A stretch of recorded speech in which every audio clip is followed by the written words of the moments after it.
Like those little abrupt ends with songs, actually. Not enough of those where they actually cut it. And since the song is called Cut End, it is not lying to you. And I appreciate you know, I appreciate them being straightforward with us. So, last night, things got weird. They started to get weird. And, I really don't know how I feel about it. I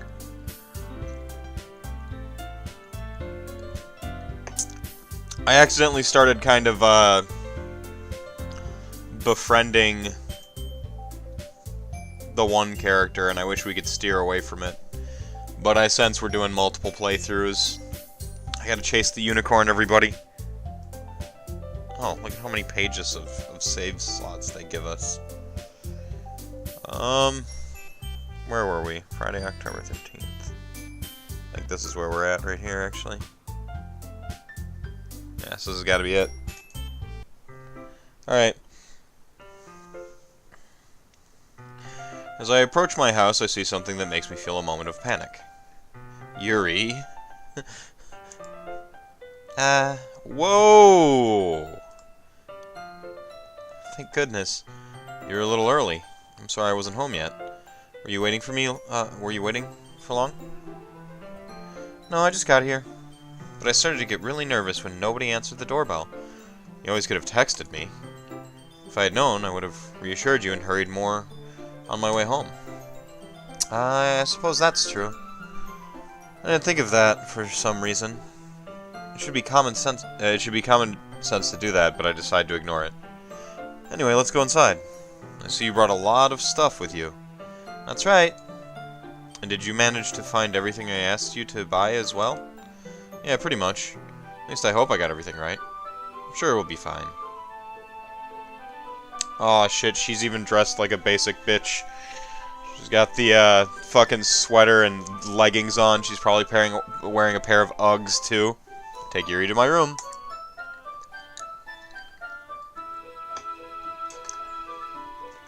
The first thing she does is glance around curiously, which makes me feel anxious.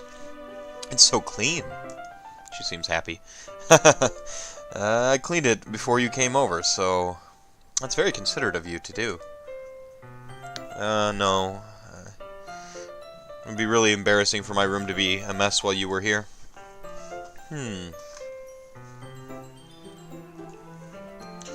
Well, I do enjoy cleaning. I would have gladly helped you clean. Okay. Okay.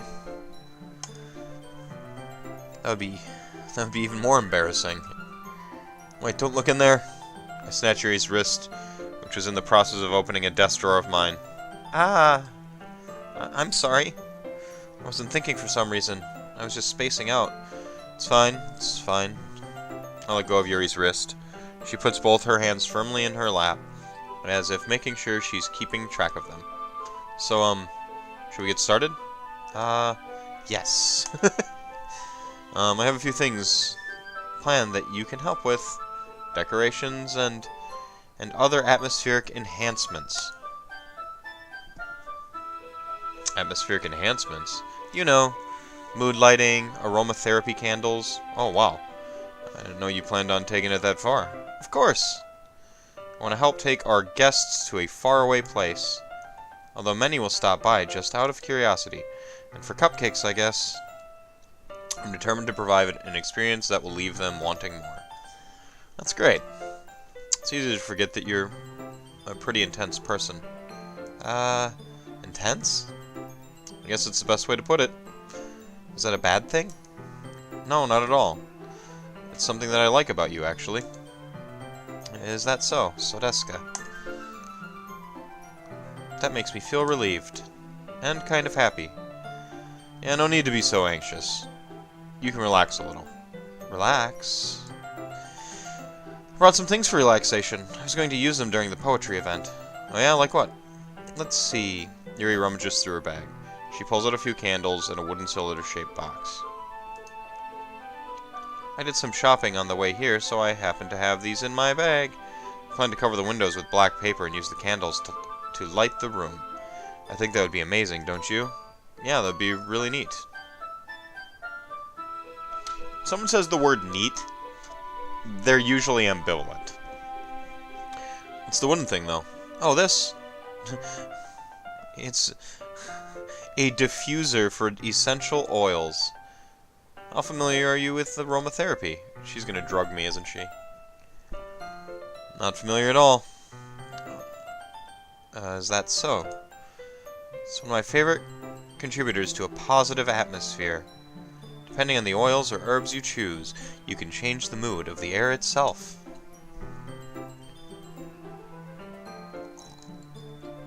You can even feel it permeate through your body. Relaxation, positive energy, romance, reflection. It's almost like magic because she's an occultist.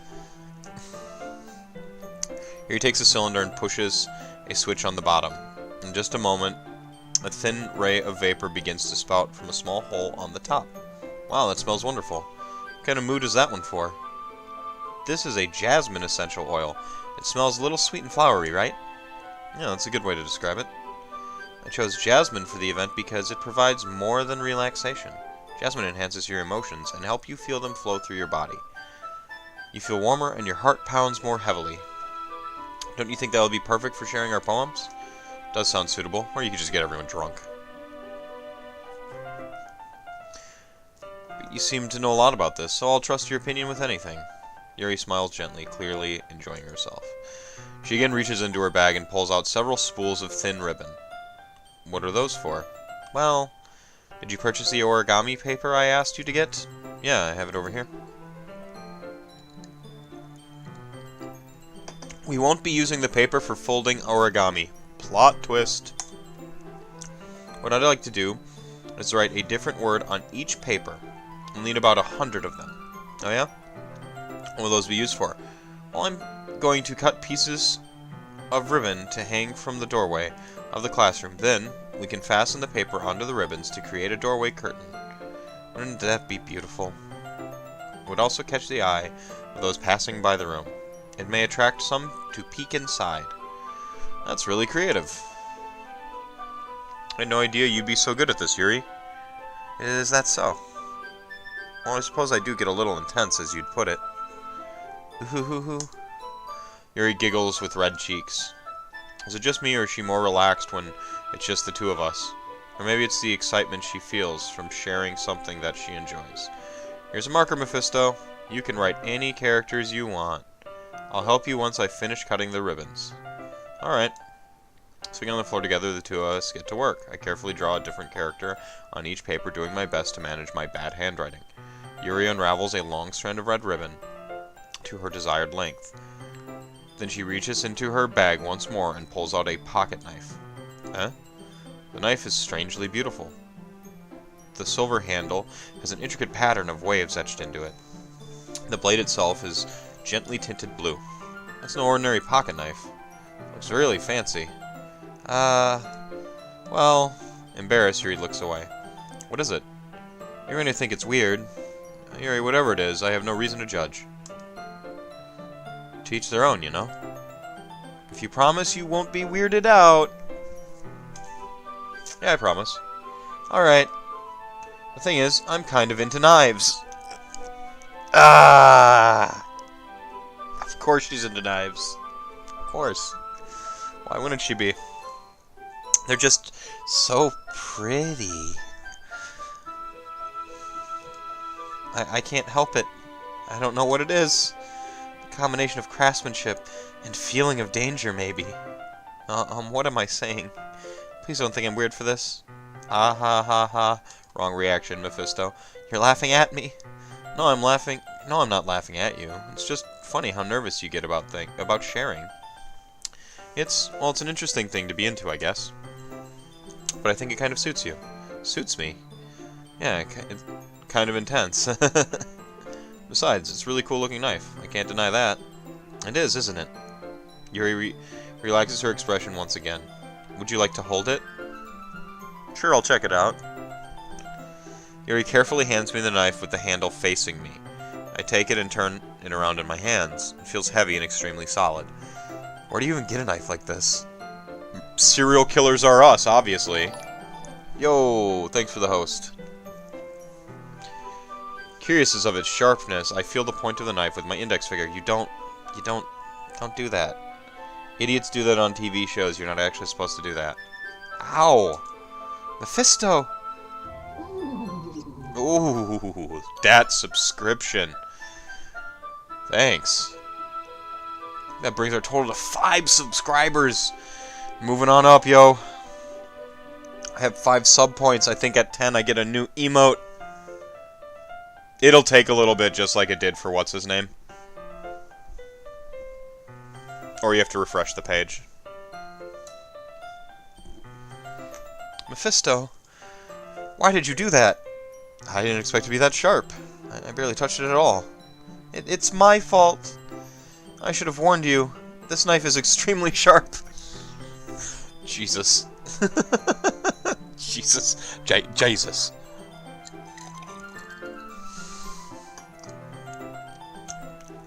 It can cut through skin like it's paper.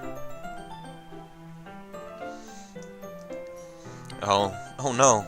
A small drop of blood trickles down the side of my finger. Yuri takes my hand and gives the wound a closer look. She stares at it and noticeably fidgets. If you're squeamish, I'll go wash it off now. Without warning, she puts my finger in her mouth and licks the wound.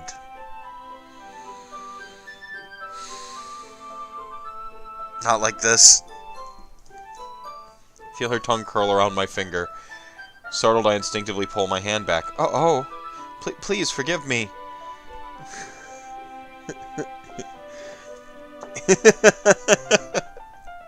Yeah, she's a fucking vampire. She's like death obsessed, and now she's like we're finding out she's like obsessed with knives. I think her back hurts because she's actually digging graves. I think that's why her back hurts. I wasn't thinking. Yuri lowers her head, her face burning up. Yuri, that's the most embarrassing thing I've ever done. How could I do something like that? I'm sorry. I'm sorry. I'm sure it was a little weird. It took me by surprise. But I guess she was just trying to help, right? Just trying to help, right? Harry, I think you're overacting a little. She doesn't lift her head. What if she doesn't recover from this the rest of the afternoon? Actually, speaking of, I want to turn off the one script. Where was it? You'll note I changed my desktop background just for this stream, because whenever I Alt-Tab over, I can actually do one better. Let's go ahead and take these, and just move these over onto my third monitor for now. And let's get my reading list and movies list. Get them gone as well. Dat wallpaper. My unicorn! My unicorn! My precious unicorn! Oh yeah, I was turning off a bot command. Where is it? Timers.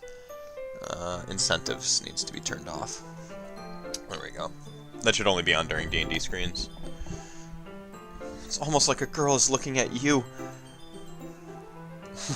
Like a girl almost touched me. We've actually moved past almost touching to having officially been touched. And if you're keeping track, we've just been inside of a girl for our first time. Just the tip of your finger counts. Alright, you know what? This might be a stupid thing to do, but I'd do it anyway. I take Yuri's hand and lick her index finger in return. This is foreplay. This is foreplay when you're an otaku.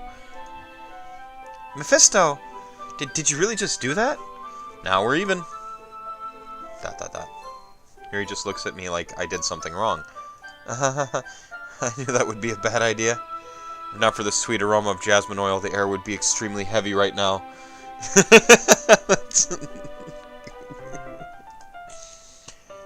You're so weird, Mephisto. Yuri giggles shyly. Eh? Yuri calling me weird. I have no response to that. Where do you keep your bandages? I don't think I need one, actually. It was a tiny cut. Look, it's already stopped bleeding. I see. That's relieving. The tension is quickly lifted. We each resume our respective activities. I watch Yuri's knife cut through the ribbon like it was nothing but air. Meanwhile, I continue to make progress on the paper. She even dresses like she is the most generic option. She even wears a sweater with leggings and Uggs. Ugh, disgusting. It was an accident. It was an accident. I just want to start over with Yuri or with Sayori and chase the unicorn. My precious unicorn. After we finish attaching the paper to the ribbons, we lay them all out side by side. It looks better than I expected and will be very effective as a door curtain. Looks great. Good thinking coming up with this, Yuri. Ah, thanks. Just something I saw online, really. On fucking Reddit. Or not Reddit, sorry, Pinterest. I actually typed in the Pinterest search field, literature party, and it had ideas for it. That's how bored people are. Are you ready to move on to the next task? Sorry, wrong voice. Are you ready to move on to the next task? Yeah, let's do that. What do you have in mind? I'd like to create a banner. That's why I asked you to buy the paint tablets. Oh, that's right. One of the items Yuri had asked me to buy was a kit of watercolor paint tablets. We'll need about 6 cups of water to put each of the tablets in. Do you mind fetching those for us? Of course not. 6 cups of water. I'll be right back in a minute. Thank you very much. Arigato gozaimasu. Oh, and just a little bit of water is okay. If you fill the cups too much, it will be too diluted. Oh, that wipe. Taking Yuri's advice, I decided to use small plastic bathroom cups rather than full-size glasses. I put them on a plate to catch any paint that drips, then bring it back into my room. Yuri? Yes? I come in to see Yuri quickly unrolling her sleeve, putting it back over her arm. Nothing. Your face is a little red. Is it too hot in here or anything? No, not at all. There's nothing wrong, so let's mix the paint. Oh, your script? What kind of script? Again, ugh, gross. Yuri hurriedly dismisses me and takes it upon herself to unwrap the tablets, dropping them into the cups. So, I thought we would do something simple that would look very nice. I'd like to paint a gradient across the banner. Oh, I'll have to wait till someone subs. Okay. Starting with the colors for a sunrise, then daytime, then sunset and nighttime. Once it dries, I'll write an inspirational quote across the banner. We can hang it on the wall behind the podium at the front of the classroom. Ah, neat. What are you going to write? Well, it'll be more fun to surprise you. Yuri smiles at me. If you say so. After rolling out the banner, Yuri and I kneel on opposite sides so we don't get in the way of each other. Yuri uses a brush and adds a few dots of different colors across the banner to serve as a color guide when we paint. This kind of reminds me of elementary school. Painting on a banner with watercolors feels a lot like the art class projects we had back then.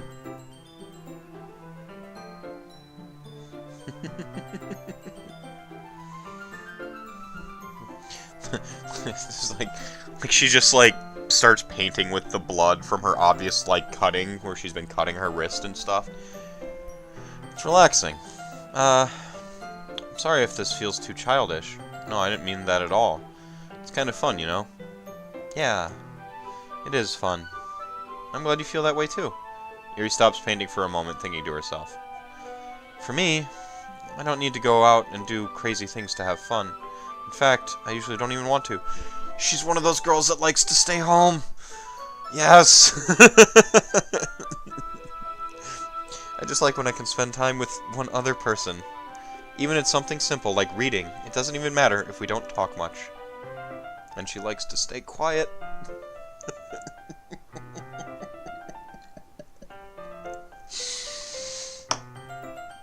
Oh, man. Just having a friend next to me makes things feel a little bit nicer. I think that's all it takes for me to be happy. Is that so? If Yuri and I are quite different, I can understand where she's coming from. I feel that way about things like anime and games, where simply sharing the experience with someone can make me happy. Like the experience I'm sharing with all of you right now. Is this where I make, like, the Japano heart? Don't they do it upside down? I fail. Feel that way. Yeah, I feel that way. I feel that way intimately about video games. I think I can feel the same way. Yuri smiles gently. I knew you'd understand. Yuri leans over the banner to grab an unused paintbrush, but I move at the same time, causing my head to bump into hers. Kya! Sorry. Yuri reels back and I quickly lift my hands in surprise. Are you hurt? No, I'm not hurt. It just startled me, that's all. Sorry, I should have asked you to get it for me. No, it's not your fault. Ah, your face. There are droplets of paint on Yuri's face and neck. Is there something on my face? Yeah, I accidentally got paint on you. Sorry, it's totally my fault. I'll get a towel right away. I rush out and fetch a small towel, then I dampen it with hot water. I return to my room and kneel back down in front of her.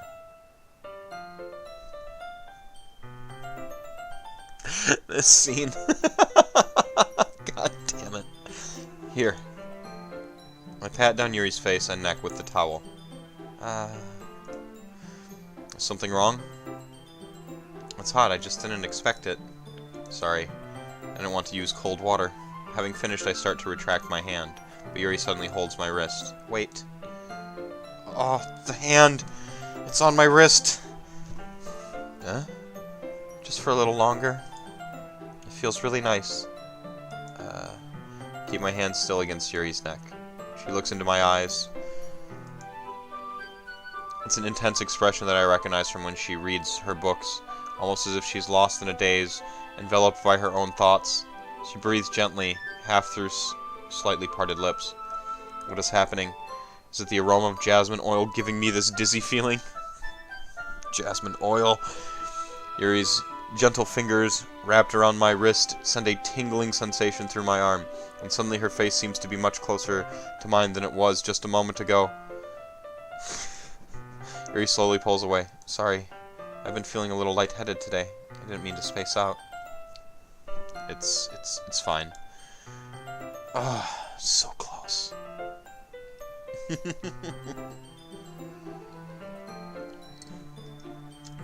The moment is over as soon as it began. Yuri picks up her brush again, but her movements seem clumsier, like she's unable to focus. I remain silent, forced to ignore the event that just transpired. I hesitantly retrieve my own brush and continue following Yuri's example. That should do it. I finish filling the night sky with white dots that look like stars. Looking at the banner as a whole, it's very pretty and natural looking. I think it came out better than I expected. I'm really happy with the results. Yeah, me too. Are you going to add the lettering now? Not yet. It needs to dry first. Also, I need to find someone to murder for their blood. That's true, but won't that take a while? Well, perhaps it would be best to leave it here, and then have you bring it in the morning. I can do the lettering in classroom before our event starts. Is that okay? It's totally fine. Wonderful. In that case, I don't think there's anything more for us to do here. Phew. Ah ha ha ha. You say that like you're glad it's over. Was I wrong to assume that you were at least enjoying yourself a little bit? No, it's not that. I'm just glad that we managed to get everything done. I see. I am too. I was a little concerned about the time. I need to start making dinner soon. So you don't have any time left? I was secretly hoping we would have extra time after finishing the work. Well, done. Yuri thinks to herself. I think it would be too irresponsible of me to wait much longer. I'm sorry. I was hoping there would be more time as well. It's probably my fault. Sorry for being such a slow worker.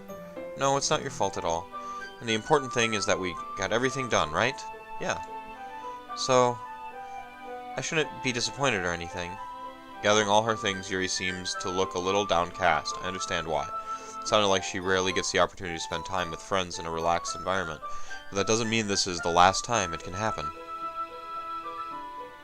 Once Yuri packs up, I walk her out the front door. Thank you very much for having me today. No problem, I'm glad I was able to help. Just let me know if there's anything else you need me to bring tomorrow. I will. Well then. Yuri fidgets. I guess I'll see you tomorrow. Wait. I kind of say that without thinking about today. It's fine that we didn't have as much time as we wanted, because we can do this again. Whenever you want, you can come over, or we can go out somewhere. I forgot you don't like going out much. As I stumble over my words, Yuri simply smiles bashfully. Anyway, you know what I'm trying to say, so... You're very thoughtful, Mephisto. Yuri takes a step closer and then briefly squeezes my hand. I kind of like that about you. Well, how am I supposed to respond to that? Oh my god, girls. So awkward with girls. But I don't even get the chance as Yuri suddenly pulls back. Sayori! Huh? God. Hi, Mephisto. Sayori. Just now we weren't... It's okay, Mephisto. I just stopped by to say hi. Yeah, the music did stop. Like, it's not pleasant music anymore. Well, it's nice to see you, Yuri. Or, sorry, it's nice to see you. I'm sorry, but I'm already on my way to leave. Aw, really? That's too bad. I'm sorry, but we'll all be together at the festival tomorrow, so we'll all be together.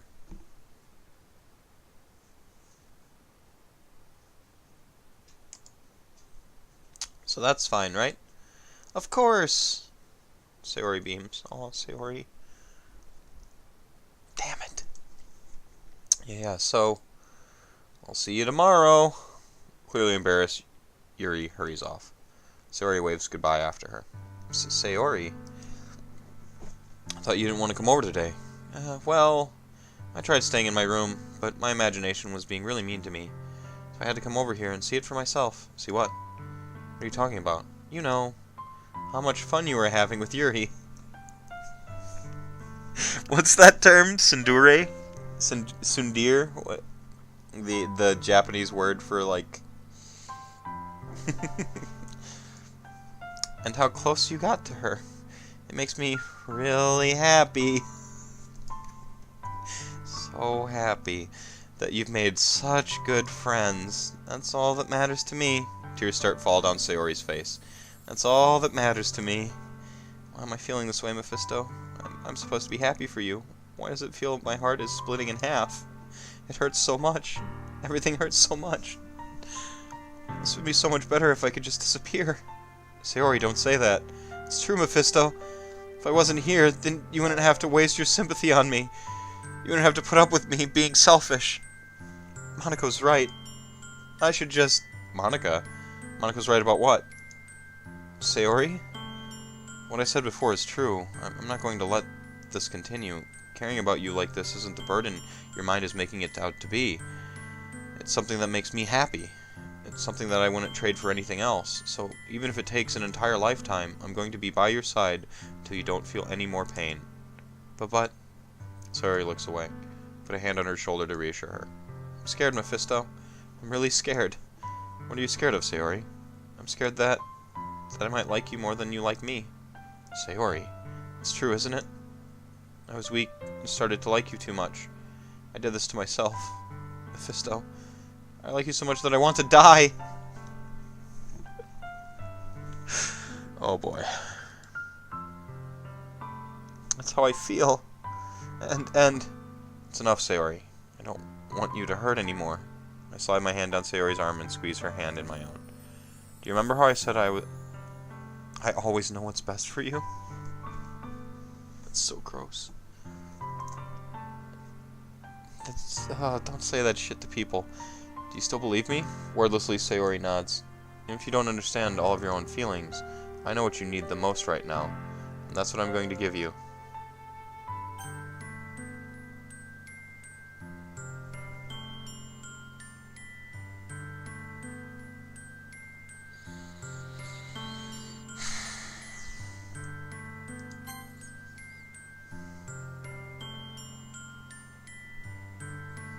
Yeah, I know.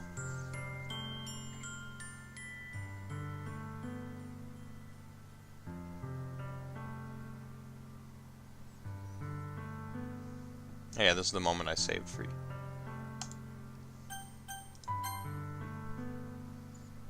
RN Jesus. I'm not gonna friend zone her. I don't have it in me to friend zone her. Maybe we can steer it back. Maybe this is what we need to get away from Yuri. I love you. Eh? Those are my true feelings, so there's no way you could like me more than I like you. I should have realized it sooner, but spending time with everyone at the club, making new friends, and having fun with you every day, it helped me realize that you are truly the most important person to me. Friend zone is the only choice? See, that's the troll. They're all the friend zone. That's why I'll accept any of your burdens. As long as we continue like this every day, with you by my side, then I know we'll both be happy. Mephisto. Suddenly, Sayori wraps her arms tightly around me. Mephisto, is this really okay? Yeah. I hold Sayori in my arms and pull her closer. You'll never have to let go of me again. I love you, Mephisto. I want to be with you forever. Forever. Me too. And I feel Sayori's grip around me weaken a little bit. What is this? Sayori? I'm supposed to be happy right now. I just thought this would be the happiest moment for me, but why? Even now, why won't the rain clouds go away? They're not going away at all, Mephisto. It's okay, Sayori. It might take some time for those things to get better again. But no matter how long it takes, I'll be there every step of the way. That's all that matters right now. Oh, okay. I trust you. Sayori and I slowly release each other. So, I guess that makes the festival tomorrow our first date, huh? What are you saying? I don't want to think about those things, you know? I want everything to be the same as it's always been. Even if we really are a couple. I don't know if I could handle anything more right now. It's really new and scary to me. She trusts you. I understand. Go whatever pace, at whatever pace suits you best. Hey, Mephisto. Sayori gazes at me once again, smiling sadly. Even when I get really, really sad, this is the best thing for me, right? I don't want to... No! No! Don't let any man make your decisions. No! Bad touch. Bad feels. I don't even... I don't feel right doing this. Like, the game's making me click on, like, 2 bad decisions. I don't really understand what Sayori means by that. Are you saying that this is making you feel sad, Sayori? I don't know. I don't understand what I'm feeling. I felt like a bunch of thorns when you told me you love me. But that's why I want to trust you. You know what's best for me. Yeah, I do. That's my promise. I say that, but in reality, I've never felt more uncertain when it comes to Sayori. I know that I love her, and she loves me, but I'm having as much trouble understanding Sayori's feelings as she is. Even though I can comfort her, I keep wondering if I should be doing something more or something different. I know these thoughts will continue to plague me until things are back to the way they were. Is that what Sayori meant by not wanting anything to change? I don't know. But I know that I'll give it everything I've got. Sayori is the most important person to me, and I'll do whatever it takes to have a happy future with her. It's the day of the festival. All days I expected this to be the one where I'd be walking to school with Sayori, but Sayori isn't answering her phone. I considered going to her house to wake her up, but decided that that's a little too much. Meanwhile, the preparations for the event should be nearly complete. The banner Yuri and I painted is dry, and I gently rolled it up to take it with me. She sent me a pleasant text reminding me not to forget anything, and I reassured her. Funnily enough, I probably feel the same way as Natsuki about the event. I'm more excited for it to be over so I can spend time with Sayori and Yuri at the festival. But knowing Monica, I'm sure the event will be great too. Mephisto! You're the first one here. Thanks for being early. That's funny, I thought at least Yuri would be here by now. Monica's placing little booklets on each of the desks in the classroom. They must be the ones she prepared that has all the poems we're performing. In the end, I found a random poem online that I thought Monica would like and submitted it. So that's the one I'll be performing. I'm surprised you didn't bring Sayori with you. Yeah, she overslept again. That dummy. That baga. You think that on days this important she'd try a little harder. I say that, but I suddenly remember what Sayori told me yesterday. I suddenly feel awful, knowing it's not nearly that simple for her. I only said it because it's the way I'm used to thinking, but maybe I should have gone to wake her up after all. Ah ha ha ha. You should take a little responsibility for her, Mephisto. I mean, especially after your exchange with her yesterday. You kind of left her hanging this morning, you know? Exchange? Monica, you know about that? Of course I do. I'm the club president after all. She's the unicorn. But, I stammer embarrassed. Did Sayori really tell her about it that quickly? That we're a couple now? I don't really plan on bringing it up with anyone yet. Jeez. You don't know the full story at all, so don't worry. I probably know a lot more than you think. It's because she knows she's in a video game. Eh? Monica's being as friendly as usual, but for some reason I felt a chill down my spine after hearing that. Hey, do you want to come check out the pamphlets? They came out really nice. Yeah, sure. I grabbed one of the pamphlets laid out on the desks. Oh yeah, they really did. Something like this will definitely help people take the club more seriously. Yeah, I thought so too. I flipped the pages. Each member's poem is neatly printed on its own page, giving it an almost professional feel. Why? Why? I recognized Natsuki and Yuri's poems from the ones they performed during our practice. What's this? I flipped to Sayori's poem. It's different from the one she practiced. It's one that I haven't read before. Percent. Get out of my head, get out of my head, get out of my head, get out of my head, get out of my head, get out of my head. Get out of my head, get out of my head, get out of my head, get out of my head, get out of my head. Get out of my head before I do what I know is best for you. Get out of my head before I listen to everything she said to me. Get out of my head before I show you how much I love you. Get out of my head before I finish writing this poem. But a poem is never actually finished. It just stops moving. The fuck? What is this? Reading the poem, I get a pit in my stomach. Mephisto, what's wrong? Nothing. This poem feels completely different from everything else Sayori's written. But more than that, I can't change my mind. I changed my mind. I'm going to get Sayori, so...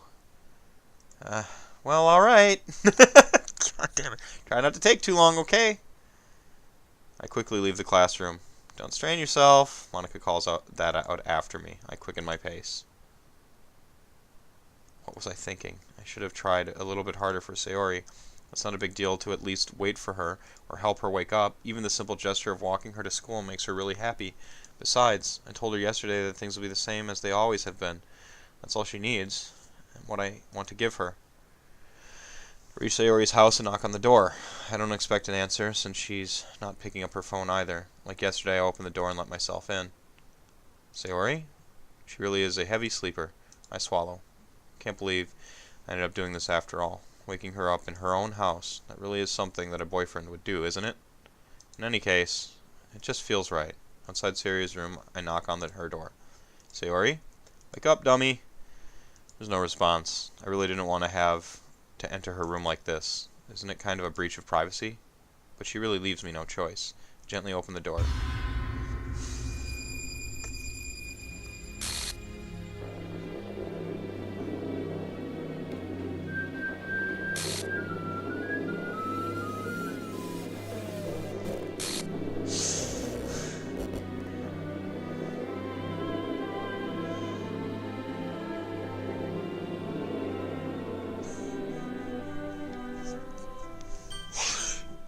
The fuck? The fuck?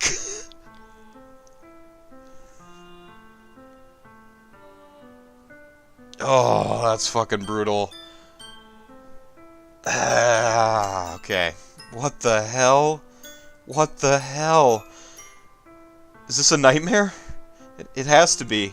This isn't real. There's no way this can be real. Sayori wouldn't do this. Everything was normal up until a few days ago. That's why I can't believe my eyes are showing me. I suppressed the urge to vomit. Just yesterday, I told Sayori I would be there for her. I told her I know what's best and that everything will be okay. Then why? Why would she do this? How could I be so helpless? What did I do wrong? Confessing to her? I shouldn't have confessed to her. That's not what Sayori needed at all. She even told me how painful it is for others to care about her. Then why did I confess to her and make her feel even worse? Why was I so selfish? This is my fault. My swarming thoughts keep telling me everything I could have done to prevent this. If I just spent more time with her, walked her to school, and remained friends with her, like it's always been, then I could have prevented this. I know I could have prevented this. Screw the literature club. Screw the festival. I just lost my best friend. Someone I grew up with. She's gone forever now. Nothing I do can bring her back. Isn't this some game where I can reset and try something different?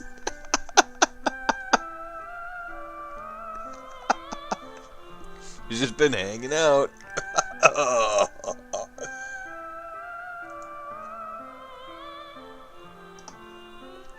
I had only one chance and I wasn't careful enough. And I'll carry this guilt with me until I die. Nothing in my life's worth more than hers. But I still couldn't do what she needed from me. And now, I can never take it back. Never. Never. Does this just keep going? Oh, damn. That would have been really funny. Bad end, yeah. Yeah, figures. Alright, guys, we beat the game. Oh, God.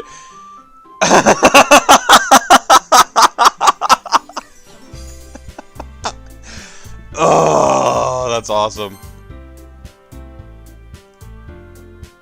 File error, character Sayori. The file is missing or corrupt. The save file is corrupt, starting a new game.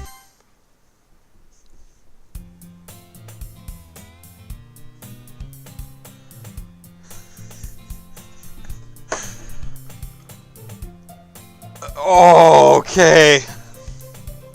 I see an annoying girl running toward me from the distance, waving her arms in the air like she's totally oblivious to any attention she might draw to herself.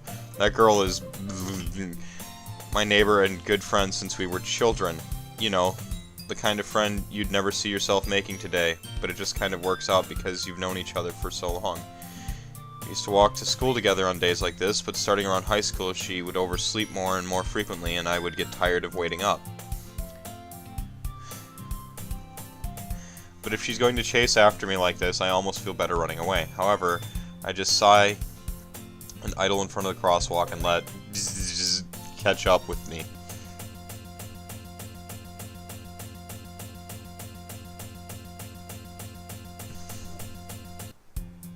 It's an ordinary school day like any other. Mornings are usually the worst. Being surrounded by couples and friend groups walking to school together. Meanwhile, I've always walked alone to school.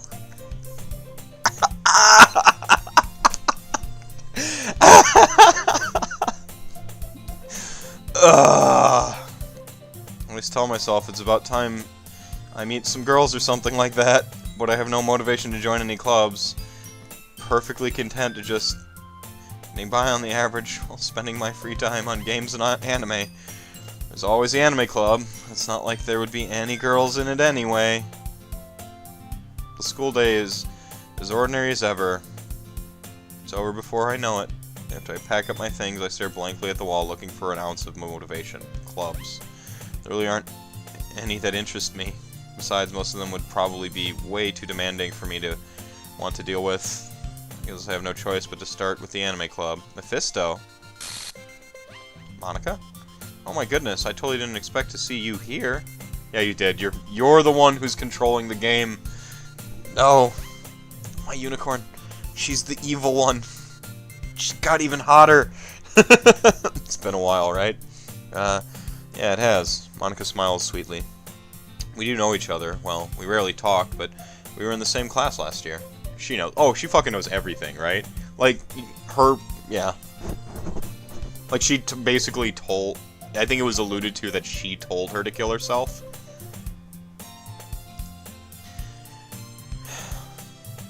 Monica's probably the most popular girl in class, smart, beautiful, and athletic. Basically completely out of my league. So having her smile at me so genuinely feels a little. But, I butchered that. What did you come here for anyway? Oh, I've been looking for some supplies to use for my club. Do you know if there's any construction paper in here? Or markers? I guess you could check the closet. You're in the debate club, right? About that. I actually quit the debate club. Really, you quit? Yeah. To be honest, I can't stand all the politics around the major clubs. It feels like nothing but arguing about the budget and publicity and how to prepare for events. I'd much rather take something I personally enjoy and make something special out of it. In that case, what club did you decide to join? Actually, I'm starting a new one. A literature club. Literature? That sounds kind of dull. How many members do you have so far? It's kind of embarrassing, but there are only 3 of us so far. It's really hard to find new members for something that sounds so boring. I can see that. But it's really not boring at all, you know. Literature can be anything. Reading, writing, poetry. I mean, one of my members even keeps her manga collection in the club room. Wait, really? Yeah, it's funny, right? She always insists that manga is literature too. And she's right. I mean, she's not wrong, I guess. And besides, a member is a member, right? Did Monica say she? Hey, Mephisto. By any chance, are you still looking for a club to join? I mean, I guess so, but... In that case, is there any chance you could do me a big favor? I won't ask you to join, but... If you could at the very least visit my club, it would make me really happy. Please? Well, I guess I have no reason to refuse. Besides, how could I ever refuse someone like Monica? Sure, I guess I could check it out. Awesome! You're really sweet, Mephisto, you know that? It's nothing, really. Shall we go, then? I'll look for the materials another time. You're more important. And thus today marks the day I sold my soul to Monica and her irresistible smile. I timidly follow Monica across the school and upstairs, a section of the school I rarely visit, being generally used for third-year classes and activities. Monica, full of energy, swings open the classroom door. I'm back! And I brought a guest with me. Girl 1. Eh? Guest? Girl 2. Seriously, you brought a boy? Way to kill the atmosphere. Don't be mean, Natsuki. But anyway, welcome to Club Mephisto. All words escape me in this situation. This club is full of incredibly cute girls. So let me guess. You're Monica's boyfriend, right? What? No, I'm not. Natsuki. The girl with the sour attitude whose name is apparently Natsuki is one I don't recognize. Her small figure makes me think she's probably a first year. Anyway, this is Natsuki, energetic as usual, and this is Yuri, the vice president.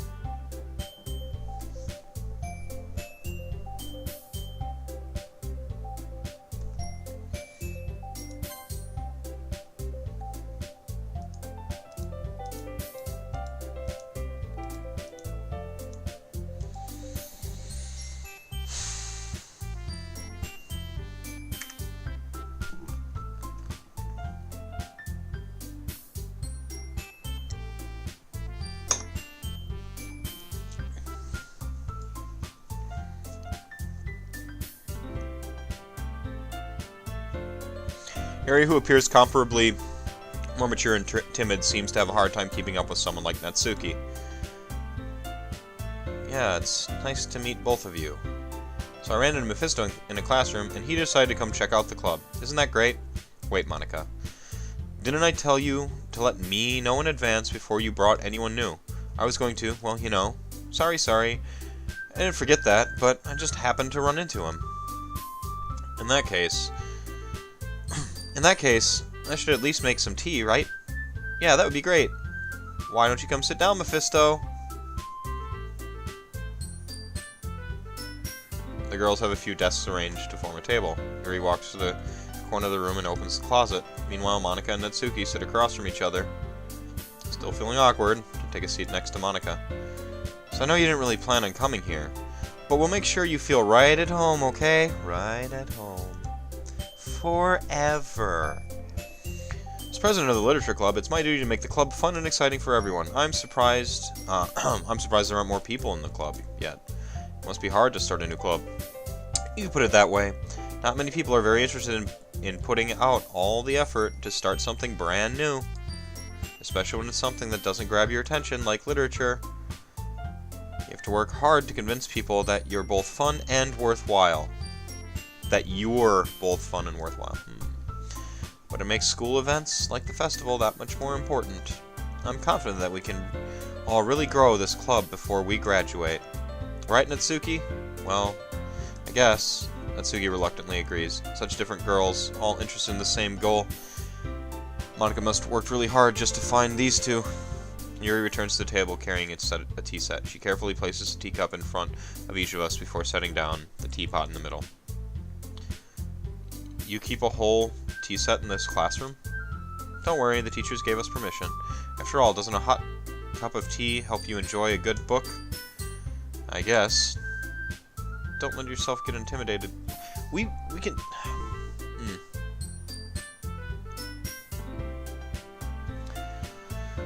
Don't let yourself get intimidated. Yuri's just trying to impress you.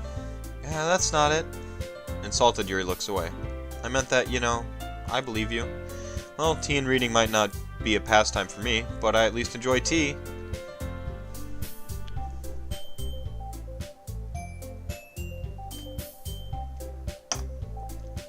I'm glad. Yuri faintly smiles to herself in relief. So Mephisto, what kind of things do you like to read? Well, considering how little I've read these past few years, I don't really have a good way of answering that. Manga. I mutter quietly to myself, half joking. Natsuki's head suddenly perks up. Looks like she wants to say something, but she keeps quiet. Not much of a reader, I guess. Well, that can change. What am I saying? I spoke without thinking, after seeing Yuri's sad smile. Anyway, what about you, Yuri? Well, let's see. Yuri traces the rim of a teacup with her finger. My favorites are usually novels that build deep and complex fantasy worlds. The level of creativity and craftsmanship behind them is amazing to me. And telling a good story in such a foreign world is equally impressive. Yuri goes on, clearly passionate about her reading. She seemed so reserved and timid since the moment I walked in, but it's obvious by the way her eyes light up that she finds her comfort in the world of books, not people. But you know, I like a lot of things. Stories with deep psychological elements usually immerse me as well. Isn't it amazing how a writer can so deliberately take advantage of your own lack of imagination to completely throw you for a loop? Anyway, I've been reading a lot of horror lately. Yeah, I read I read a horror book once. I desperately grasped something I can relate to at the minimal level. At this rate, Yuri might as well be having a conversation with a rock. Haha, I'd expect that from you, Yuri. It suits your personality. Oh, is that so? Really? If a story makes me think, or takes me to another world, then I really can't put it down. Surreal horror is often very successful at changing the way you look at the world, if only for a brief moment. Ugh, I hate horror. Ow, why's that? Well, Natsuki eyes dart over to me for a split second. Never mind. That's right, you usually like to write about cute things, don't you, Natsuki? What? What gives you that idea? You left a piece of scrap paper behind the last club meeting. Yo. The okay's working. Looked like you were working on a poem called Don't Say It Out Loud. And give that back. Fine, fine. Natsuki, you write your own poems? Well, I guess sometimes. Why do you care? I think that's impressive. Why don't you share them sometime? No. Natsuki averts her eyes. You wouldn't like them. Ah, not a very confident writer yet. I understand how Natsuki feels. Sharing that level of writing takes more than just confidence. The truest form of writing is writing to oneself. You must be willing to open up to your readers, exposing your vulnerabilities and showing even the deepest reaches of your heart. Do you have writing experience too, Yuri? Maybe if you share some of your work, you can set an example and help Natsuki feel comfortable enough to share hers. I guess it's the same for Yuri. We'll sit in silence for a moment. Hey, I just got an idea. How about this? Natsuki and Yuri look quizzically at Monica. Let's all go home and write a poem of our own. Then next time we meet, we'll all share them with each other. That way, everyone is even. I mean, I thought it was a good idea. Well, I think you're right, Monica. We should probably start finding activities for us all to participate in together. I did decide to take on the responsibility of vice president after all. Damn it. I need to do my best to nurture the club as well as its members. Besides, now that we have a new member, it seems like a good step for us to take. Do you agree as well, Miss Mephisto? Hold on, there's still one problem. What's that? Now that we've reached the most important topic, I bluntly come forth with what's been on my mind the entire time. I never said I would join this club. Monica may have convinced me to stop by, but I never made a decision. I still have other clubs to look at, and I lose my train of thought. All three girls stare back at me with dejected eyes. But, I'm sorry, I thought, Eh? The girls exchange glances before Monica turns back to me. I guess I need to tell you the truth, Mephisto. The thing is, we don't have enough members yet to form an official club. We need 4. And I've been trying really, really hard to find a new member. Or new members. And if we don't find one more before the festival, I'm defenseless against these girls. How am I supposed to make a clear-headed decision when it's like this? I feel terrible for letting everyone down in this situation, and besides, the club itself seems pretty relaxed. So if writing poems is the price I need to pay in order to spend every day with these beautiful girls... Right. Okay, I've decided then. I'll join the literature club. One by one, the girls' eyes light up. Oh my goodness, really? Do you really mean that, Mephisto? Yeah. Could be fun, right? You really did scare me for a moment. I mean, if you really just left after all this, I would be super pissed. Mephisto, I'm so happy. We can become an official club now. Thank you so much for this. You're really amazing. I'll do everything I can to give you a great time, okay? Everything. Thanks, I guess. Okay, everyone. I think with that, we can officially end today's meeting on a good note. Everyone remember tonight's assignment. Write a poem, bring it to the next meeting so we can all share. Monica looks over at me once more. Mephisto, I look forward to seeing how you express yourself. Hee. Yeah. Can I really impress the class star Monica with my mediocre writing skills? I already feel the anxiety welling up inside me. Meanwhile, the girls continue to chit-chat and Yuri cleans up the tea set. Guess I'll be on my way then. Okay, I'll see you tomorrow then. Can't wait. With that, I depart the club room and make my way home. The whole way, my mind wanders back and forth between the 3 girls. Natsuki, Yuri, and of course Monica. Will I really be happy spending every day after school in a literature club? Perhaps I'll have the chance to grow closer to one of these girls. Alright. Just need to make the most of my circumstance, and I'm sure good fortune will find me. And I guess that starts with writing a poem tonight.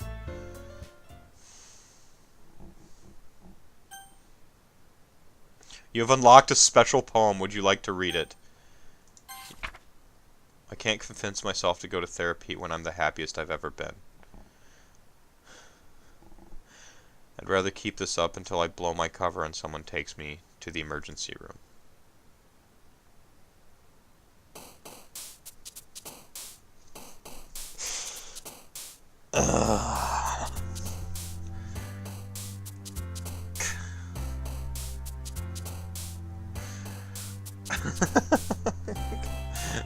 Flee.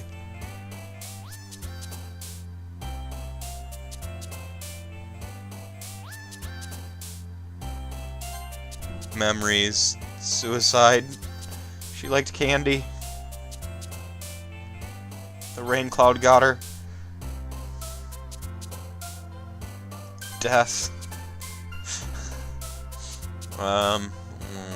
Stream. Peace. Heart. Her heart broke. Alone. Party. Rainbow. She wanted to make a rainbow with the cloud. Captive cage. Heaven sent. Tragedy. Imagination. Lollipop. Lust. Sparkle. Smile. Tragedy.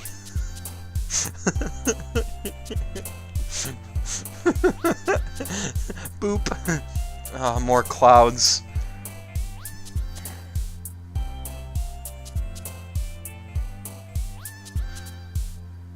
I hurt so bad.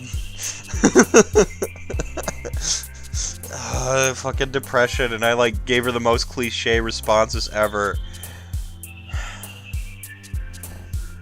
I feel broken.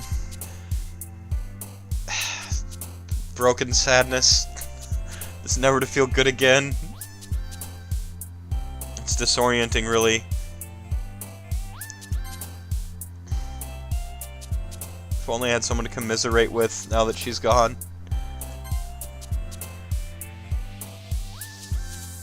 Ribbon.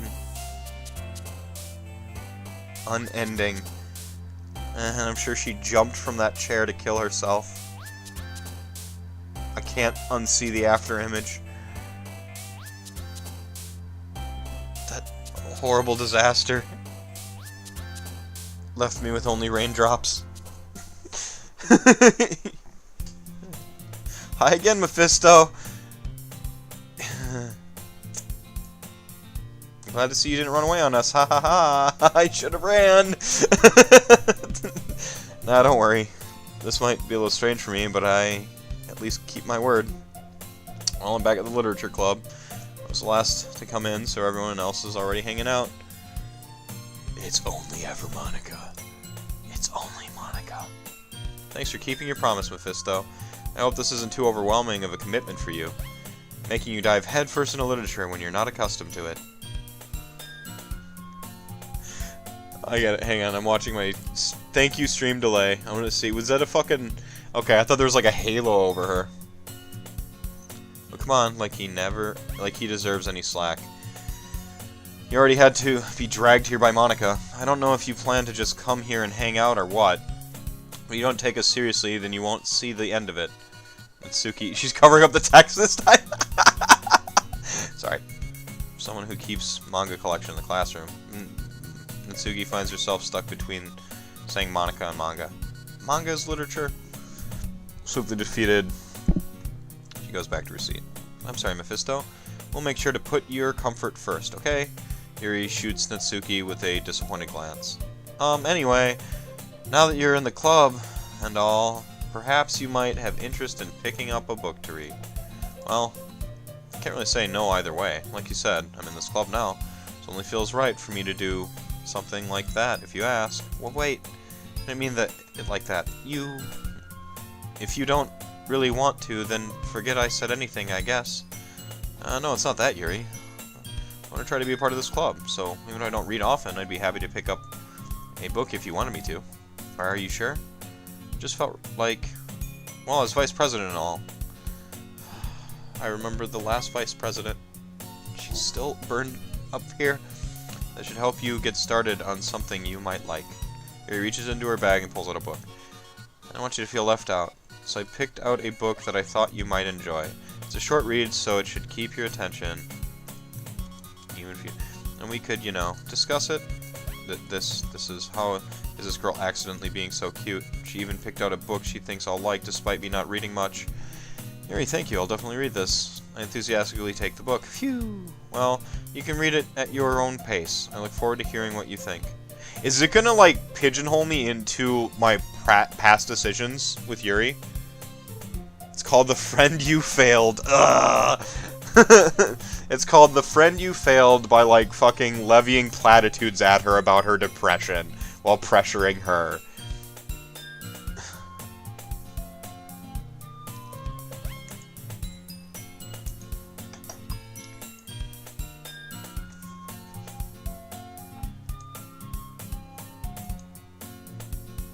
Alright. I'm really curious to talk to Yuri a little bit more. At the same time, I would feel bad for distracting her from reading. I catch a glimpse of her cover of the book. Yeah, so by this time, hadn't we already read the poems? Maybe not. This is the same book that she lent me. More than that, she seems to be on the first few pages.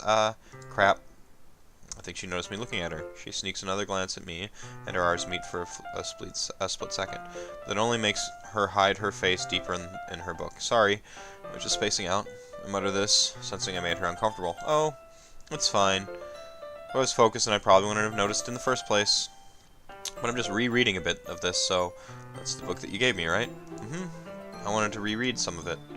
Not for any particular reason, just curious how you come to have two copies of the same book. Well, when I stopped at the bookstore yesterday, that's not what I meant. I mean, I just happened to buy two of them. I see. There's something fairly obvious here that Yuri isn't telling me, but I decided to let it go. The book ends abruptly. It ends on a real cliffhanger.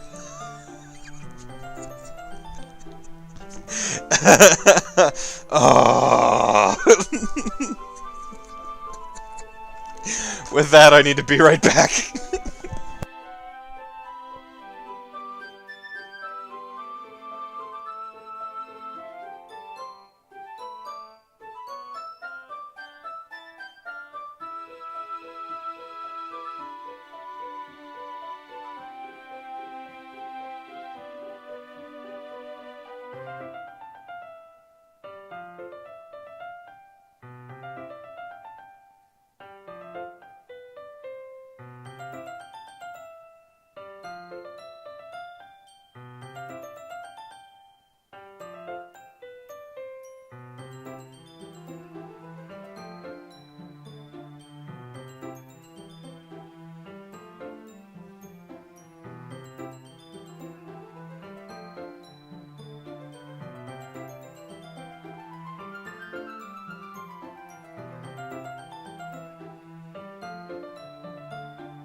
He gets into a difficult situation and just chokes.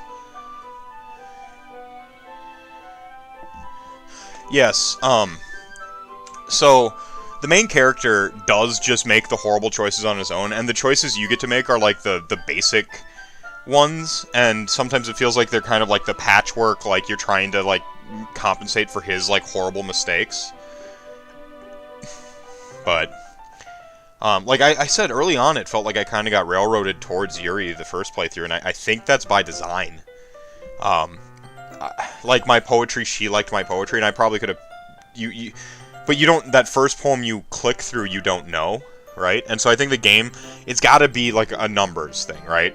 So like words are weighted numerically towards a certain character's affection, right? And I guarantee Yuri's words are more heavily weighted early on, right? So that it pushes you towards Yuri in that first playthrough. The game dangles a lot of options in front of you, but it seems they punish you when you can't choose.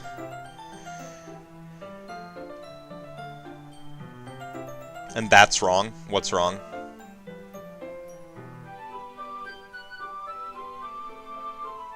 I mean, no spoil. Give me the spoiler-free version, I guess. Like, it has nothing to do with the poetry. Yeah, see, that's what I figured. Like, each word gives you a value for each girl, right? But they're not weighted for Yuri? Interesting.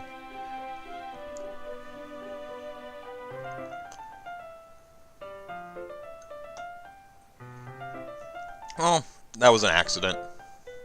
Like, again, that first playthrough, you have no idea. You don't know the characters yet. Oh, by highlighting it, the person on the bottom, that in the left, yeah, their character jumps up. Yeah, I should have noticed that. I did, but I was just like... Yeah, but, like, they were jumping and stuff, so I had no idea. Oh, let's load.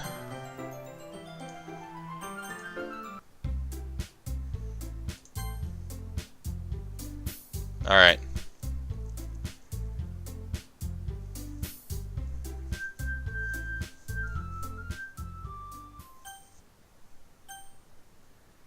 Would you like to read it? You've unlocked a special poem. Would you like to read it? Oh, so see that you don't have the unicorn as a choice.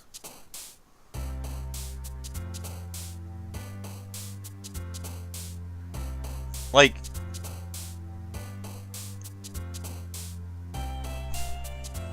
see, like they're just jumping and shit.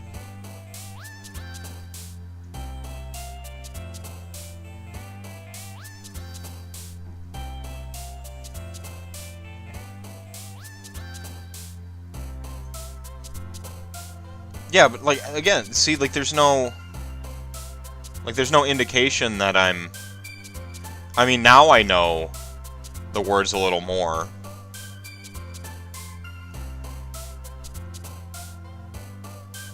Right? But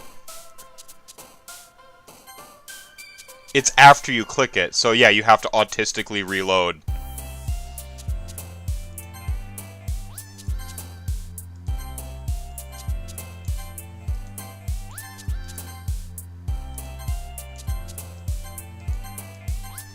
I see. So you just have to, like, autistically reload the game every time you find and you discover which word goes to who.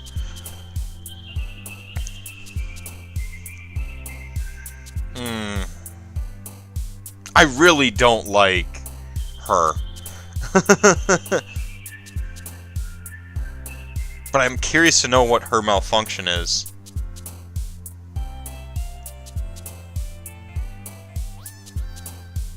Oh no, I mean, again, once you learn the characters, you kind of know which words go with which. I mean, that becomes... like, that becomes obvious. Hi again, Mephisto. Glad to see.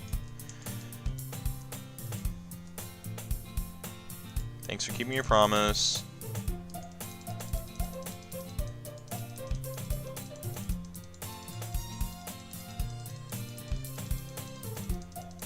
I've already read all this, obviously. No, like 3 times. Alright, so she gives me the book.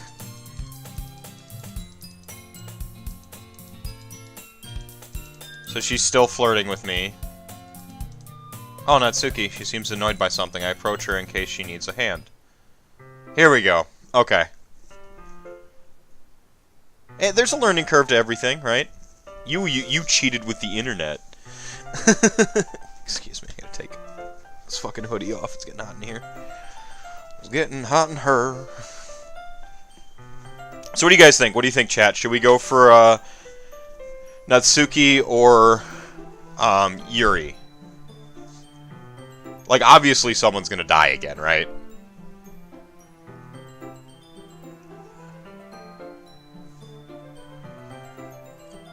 Chat's call.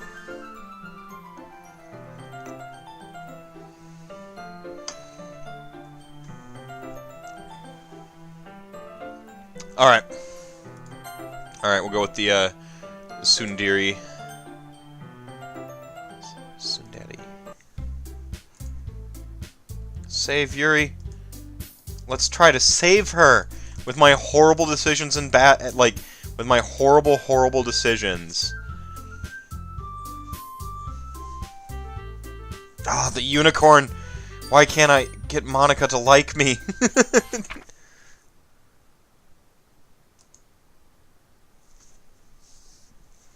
Alright, Fester,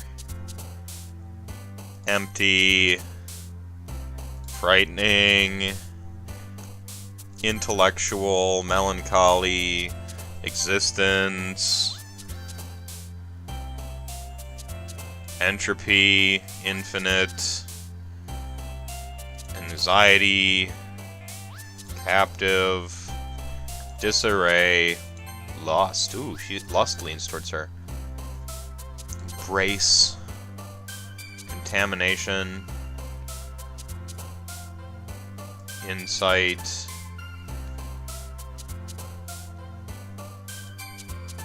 agonizing, unstable, depression, peaceful. There we go. Hi again, Mephisto. Glad to... Okay. Alright. Book. I'll definitely start reading it soon. I'm glad to hear. Well, look at the cover of the book. Same book we're reading. Okay. You guys, I've read it through all at once. Is this alright? Because now I feel like we're on a mission to, like, solve the puzzle of the game. It's not about reading everything anymore. I don't know. See, I'm actually looking up the pronunciation on, She likes the long word, you know? She doesn't care that it just means, like, what, light or something like that? Bright light. It's a Japanese term, pronunciation, tsundere, right? Just tsundere. It's a Japanese term for a character development process that describes a person who is initially cold and even hostile towards another person before gradually showing a warmer side over time. Good to know. The book, I mean. Hang on one second.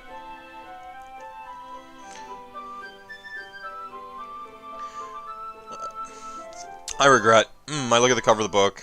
There's an ominous eye symbol on the front cover. Basically, it's about this religious camp that was turned into a human experiment prison, and the people trapped there have this trait that turns them into killing machines that lust for blood.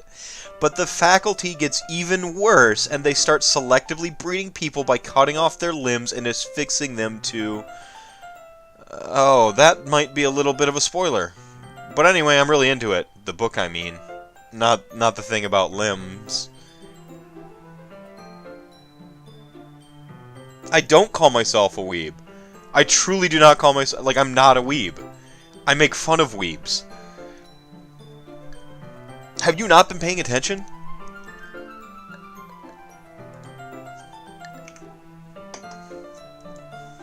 It's kind of dark, isn't it? You made it sound like it was going to be a nice story, so that dark turn came from nowhere.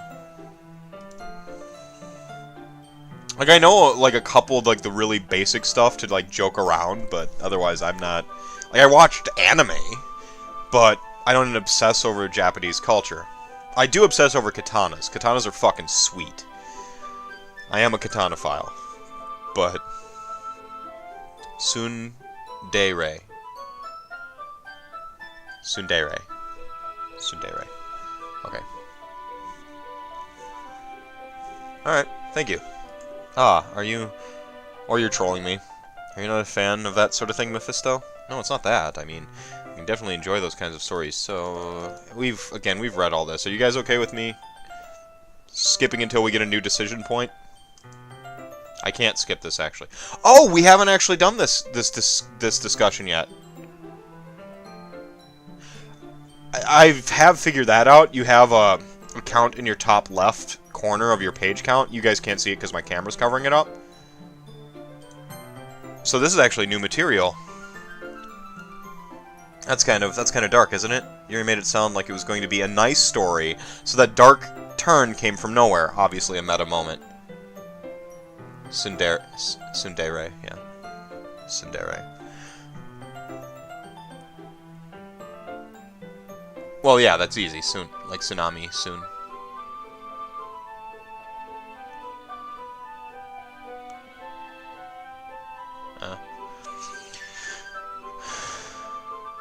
Are you not a fan of that sort of thing, Mephisto? No, it's not that. I mean, I can definitely enjoy these kind of stories, so don't worry. I hope so. Yeah, I totally forgot that Yuri is into the...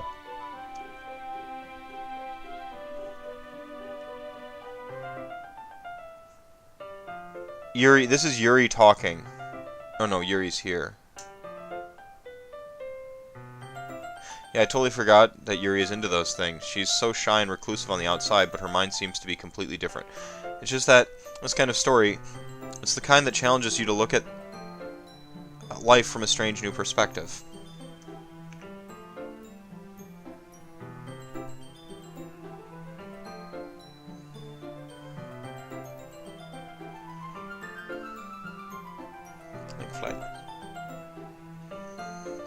Oh man, our wedding's gonna be awesome.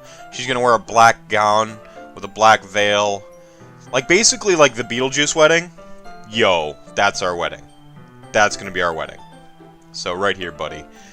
When horrible things happen, not just because someone wants to be evil, but because the world is full of horrible people and we're all worthless anyway. Yo! Then suddenly, I'm rambling, aren't I? Not again. I'm sorry. Hey, don't apologize. I haven't lost interest or anything. Well, I guess it's alright then. But I feel like I should let you know that I have this problem. When I let things like books and writing fill my thoughts, my whole body gets...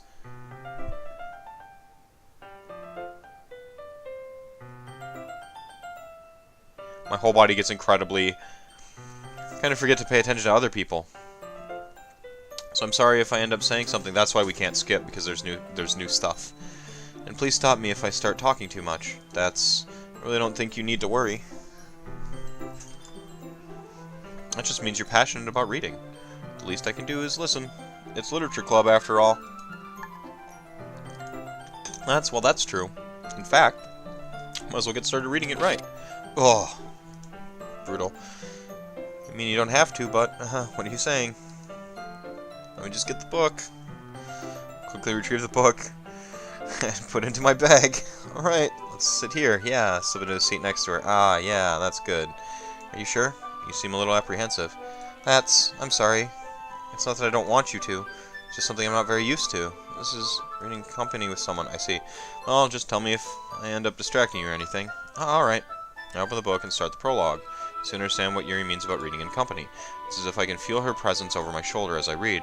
It's not particularly a bad thing, maybe a little distracting, but the feeling is somewhat comforting. Yuri is in the corner of my eye. I realize that she's not actually looking at her own book. I glance over. Looks like she's reading from my book instead. Sorry. I was just bathing in the feeling of your...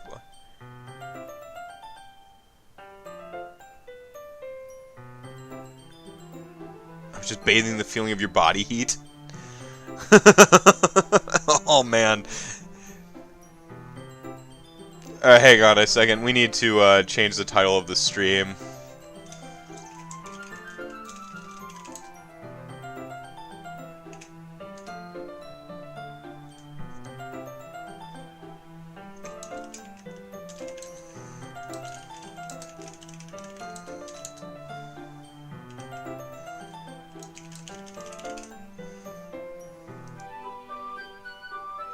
My mature tag is on.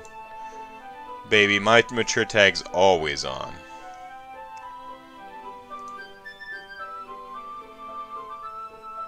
Yeah.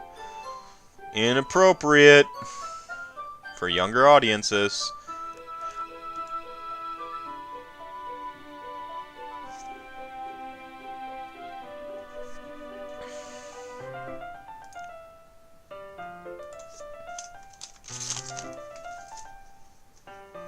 Alright. I had to double check. Yeah, mature tag confirmed. You really apologize a lot, don't you? I do. I don't really mean to. Sorry. I mean... Here, this should work, right? I slide my desk until... blah. I suppose so. Yuri timidly closes her own copy. Once we each lean in a little bit, our shoulders are almost touching. It feels... my left arm is in the way, so I instead use my right hand to hold the book open. I guess that makes it kind of difficult to turn the page. Here. Oh, almost touching a girl who's completely insane and probably going to murder me still. I still think she's the most likely to murder me. Like... He takes her left arm and holds the left side of the book between her thumb and forefinger. I do the same thing with my right arm on the right side of the book. That way I turn a page and Yuri slides it under her thumb. We're huddled even closer than before. It's actually kind of distracting me. As if I can feel the warmth of Yuri's face, and she's in the corner of my vision. Are you ready? Huh? Did you turn the page? Ah, sorry. I think I got a bit distracted for a second. I glance over at Yuri's face again and our eyes meet. I don't know how I'll be able to keep up with her.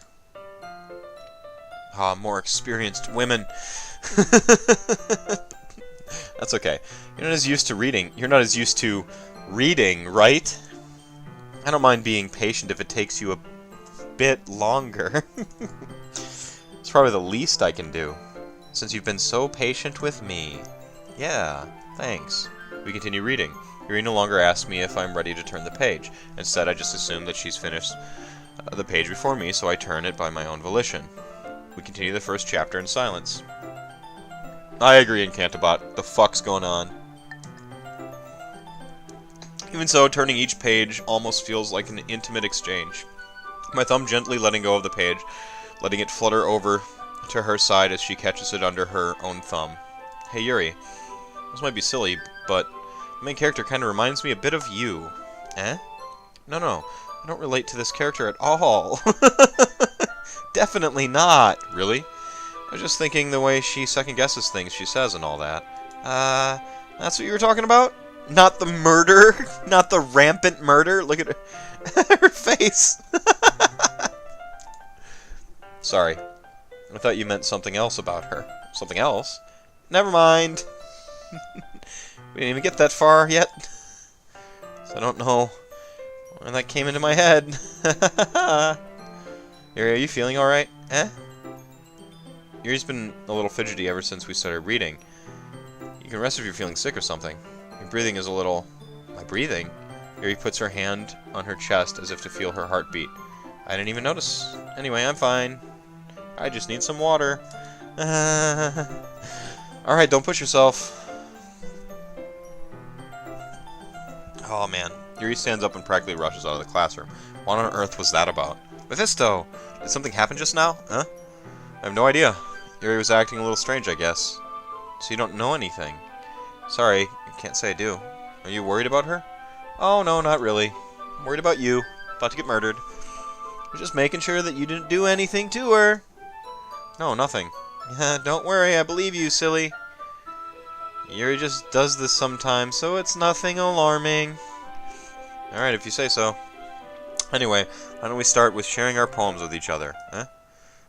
Shouldn't we wait for Yuri? Well, she might be a while, so she's gotta go cut herself.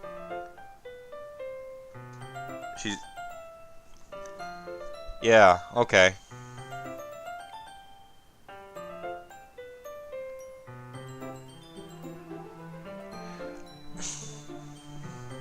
Like, with all the, like, making fun of the memes and stuff, it's hard, like, I forgot that they just revealed to us the last time through that she's a cutter. And so obviously that's what she's going to do right now, and that completely changes this scene, does it not? Well, she might be a while, so I just figured we get started without her. Is that okay? Because Monica, obviously, she fucking knows everything. The unicorn. My unicorn. Why can't I romance you? Yeah, I was just asking. I stand up. I make a mental note of where I left off in the book and slip it back into my bag.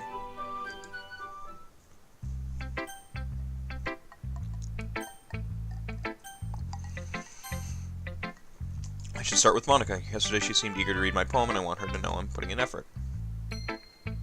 Hi, Mephisto. Having a good time so far? Yeah. Good, glad to hear it. By the way, since you're new and everything, if you ever have any suggestions for the club, like new activities or things we can do better, not murdering people, that you could do that better. I'm always listening. Don't be afraid to bring things up, okay? Alright, I'll keep that in mind. Of course I'll be afraid to bring things up. Much better off just going with the flow until I'm more settled in. Well, that's your problem. You're shingying through this whole fucking plot, you asshole. If you weren't such a fucking cuck.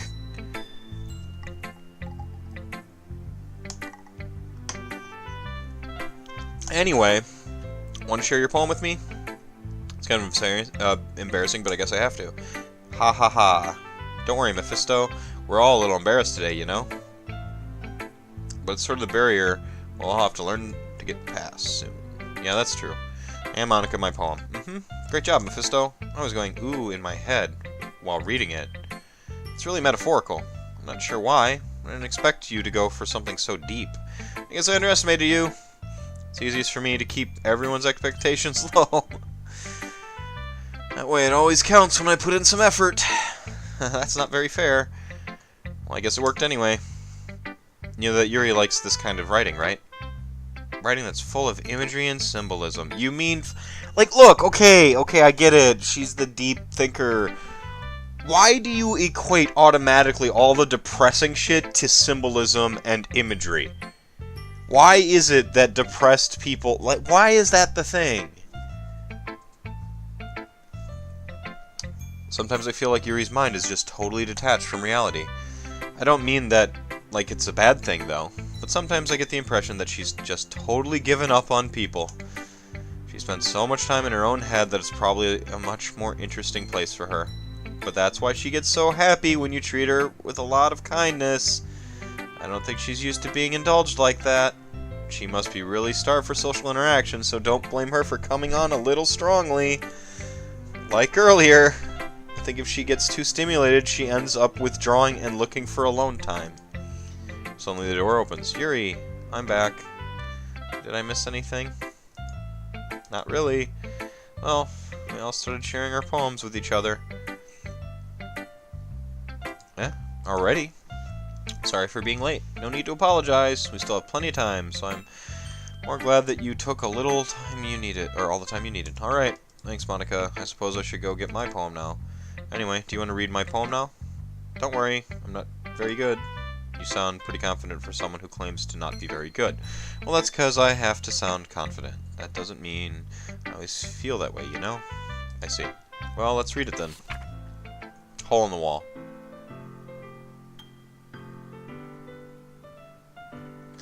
Hole in the wall. But he wasn't looking at me. Confused, I frantically glanced at my surroundings. But my burned eyes can no longer see color. Are there others in this room? Are they talking? Or are they simply poems on flat sheets of paper? The sound of frantic scrawling playing tricks on my ears. The room begins to crinkle, closing in on me. The air I breathe dissipates before it reaches my lungs. I panic. There must be a way out. It's right there. He's right there. Swallowing my fears, I brandish my pen. This is a different poem than the last time, is it not?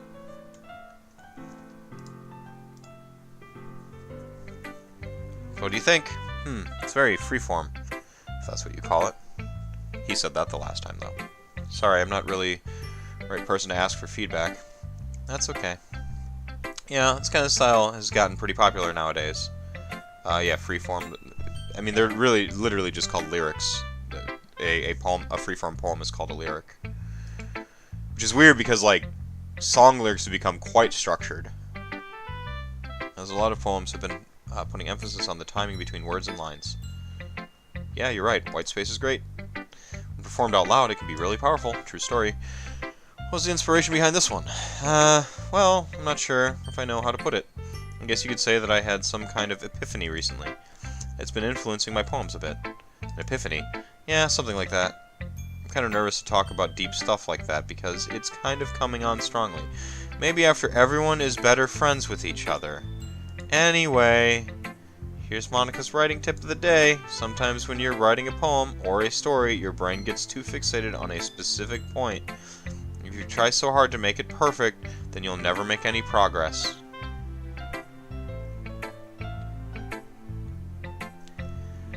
Is it that, like, so we have to write a poem for each of the girls? Is that what they're telling us? Like, don't do the relationship thing with just one girl. Just force yourself to get something down on paper and tidy it up later. Another way to think about it is this. If you keep your pen in the same spot for too long, you'll just get a big dark puddle of blood. So just move your hand and go with the flow. That's my advice for today. Thanks for listening. Have we figured out how to solve... We have to stop treating this like a dating sim?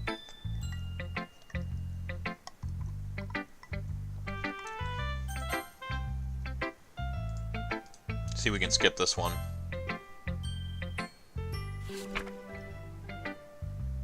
Yeah, nothing changed there. Natsuki, something has changed. We can't skip. Da-da-da-da-da-da. Mephisto, if you're not going to take this club seriously, then go home. What? Harsh. What do you expect me to believe, that you actually put effort into this? Do you think I'm stupid? I'm not a writer. Maybe it's not very good, but yeah, I did put effort in. We all start somewhere, right? If you're still proud of the first poem you ever wrote, then I'd like to read it. Exclamation point. It's painful to think about. Fine. Well, sorry. You'll get better anyway. I tell you what to improve, but you're better off just trying again. Fair enough. Well, to each their own, I guess. Anyway, I guess I gotta share mine now. Then you'll probably think it's stupid.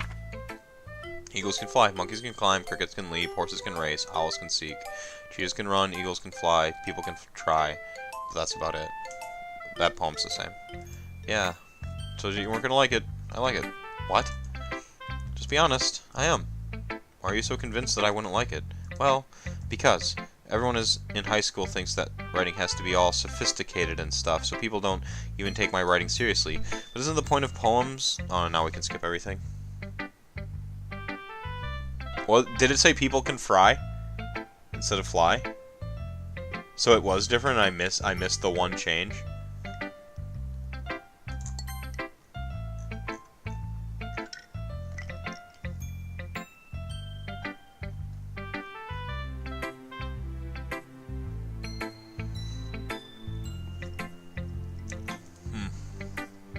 I was rushing through it.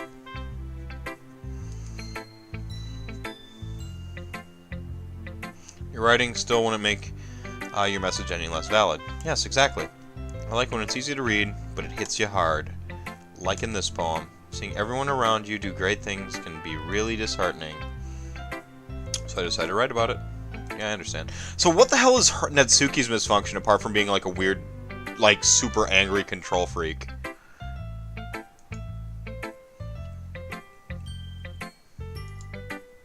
Yeah, she made the line fall flat on purpose. I guess more went into it than I realized. And that's what I meant. It means to be a pro. Yeah, I remember all this.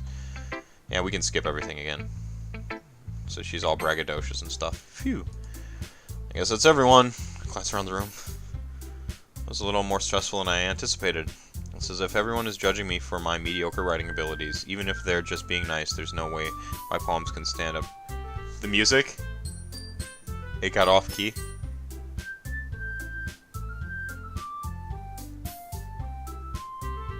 Wasn't that time though. Will it do it again? Or am I going crazy?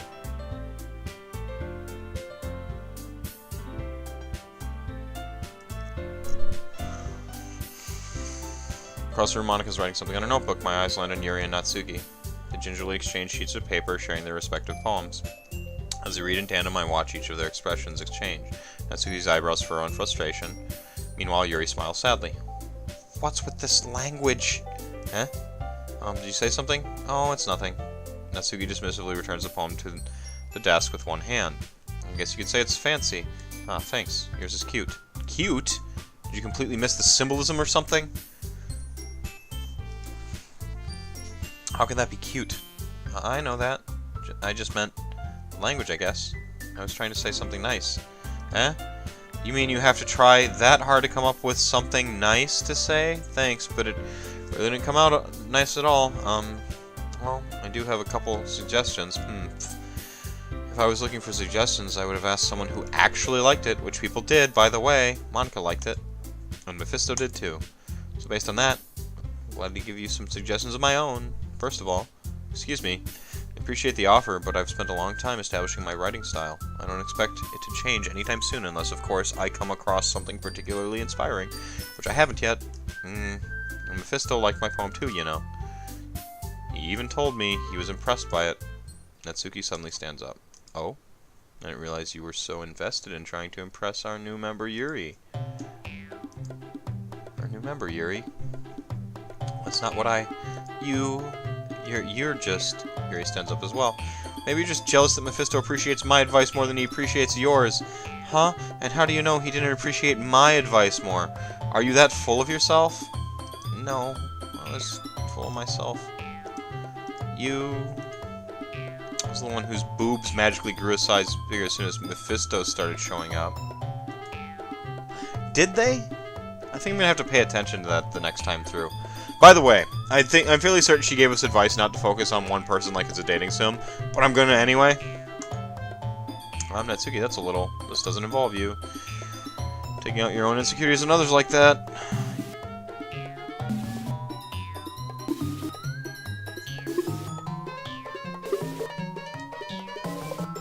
Hey, look who's talking. You want to be edgy, bitch? Edgy.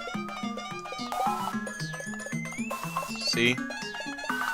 Truest point, most people learn to get over themselves after they graduate middle school, you know?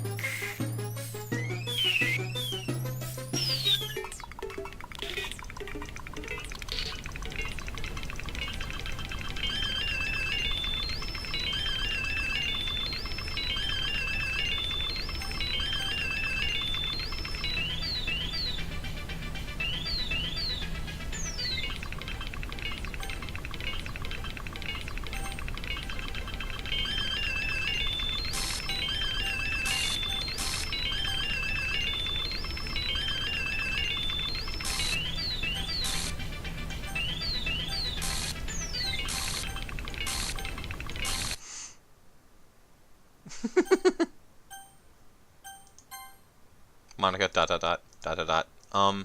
Hey, Mephisto, why don't we step outside for a little bit, okay? Sorry about that. I really shouldn't have tried to get you involved.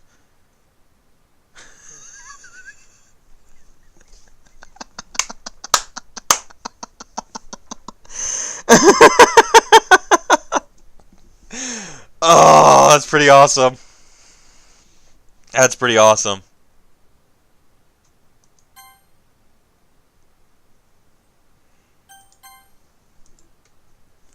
That's pretty sick. Okay, so if we stay out of this, do they kill each other? Or should I rewind? Let's say the course. We'll go back inside once they're done yelling. Aha, aha, some president I am, right? Can't even comfort my own club members properly. I just wish I was able to be a little more assertive sometimes. But I never have it in me to put my foot down against others. You understand, right? Anyway, if this makes you want to spend less time with the others, then that's fine. I'd be happy to spend time with you instead. Yo! The unicorn! Suddenly Natsuki runs out of the classroom. She's crying. She quickly runs away. Oh dear. Well, looks like they're done. I didn't mean to. I didn't mean it. I didn't mean it. I didn't mean it. Yuri is rocking back and forth in her desk with her palms on her forehead. Yuri? I didn't mean it. I believe you. I have no idea what Yuri might have said to Natsuki.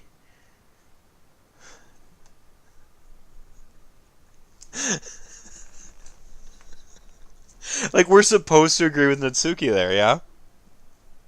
And I on purpose went against it? Because my curiosity?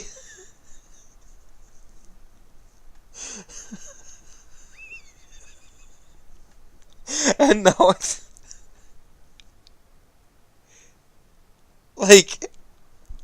Like, I knew bad things were gonna happen, but I wanted to see how bad, right? Yeah, like, even the whole screen, and I still managed to click off it, and then just the fucking GM shows up or whatever. Oh, do I reload that? I don't know.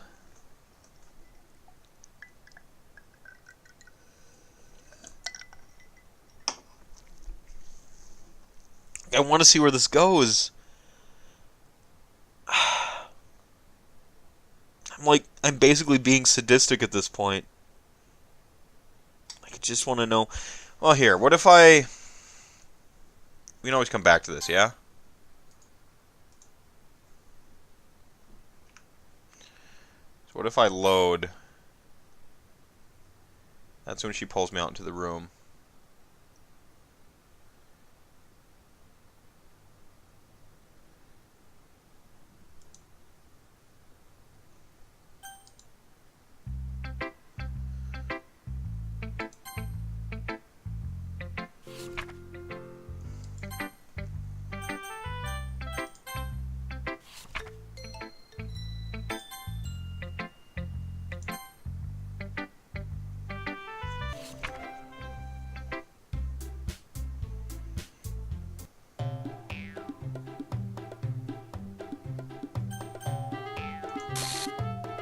Oh!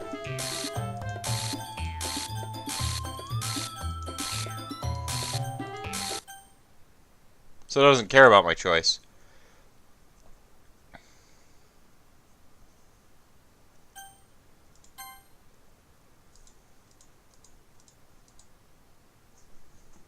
Okay. Alright, that makes me feel better. Yeah, no, that's good. I'm cool with that. Fine. I have no idea what Yuri might have said to Natsuki, or did. Mephisto, please don't hate me. Please, I'm not like this. There's something wrong with me today. It's fine, Yuri. We know you didn't mean it. Besides, I'm sure Natsuki will forget all about it by tomorrow. Completely. Anyway, the meeting is over. You can go home if you want to. Yuri looks at me. She wants to say something, but she keeps glancing at Monica. You can go first, Monica.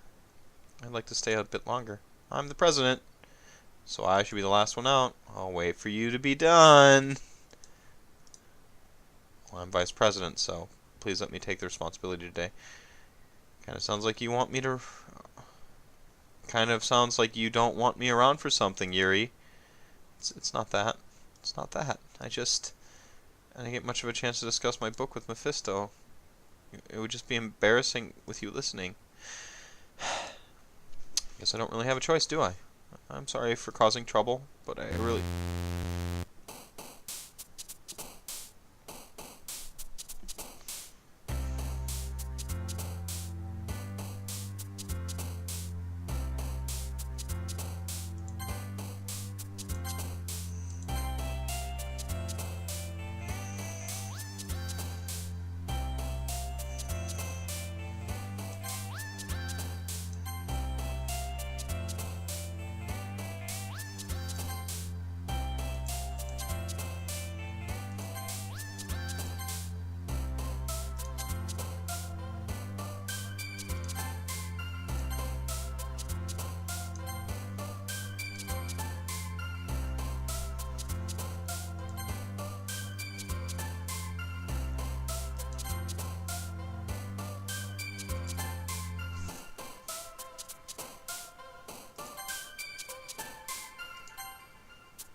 Well, the day passes and it's time for the club meeting already.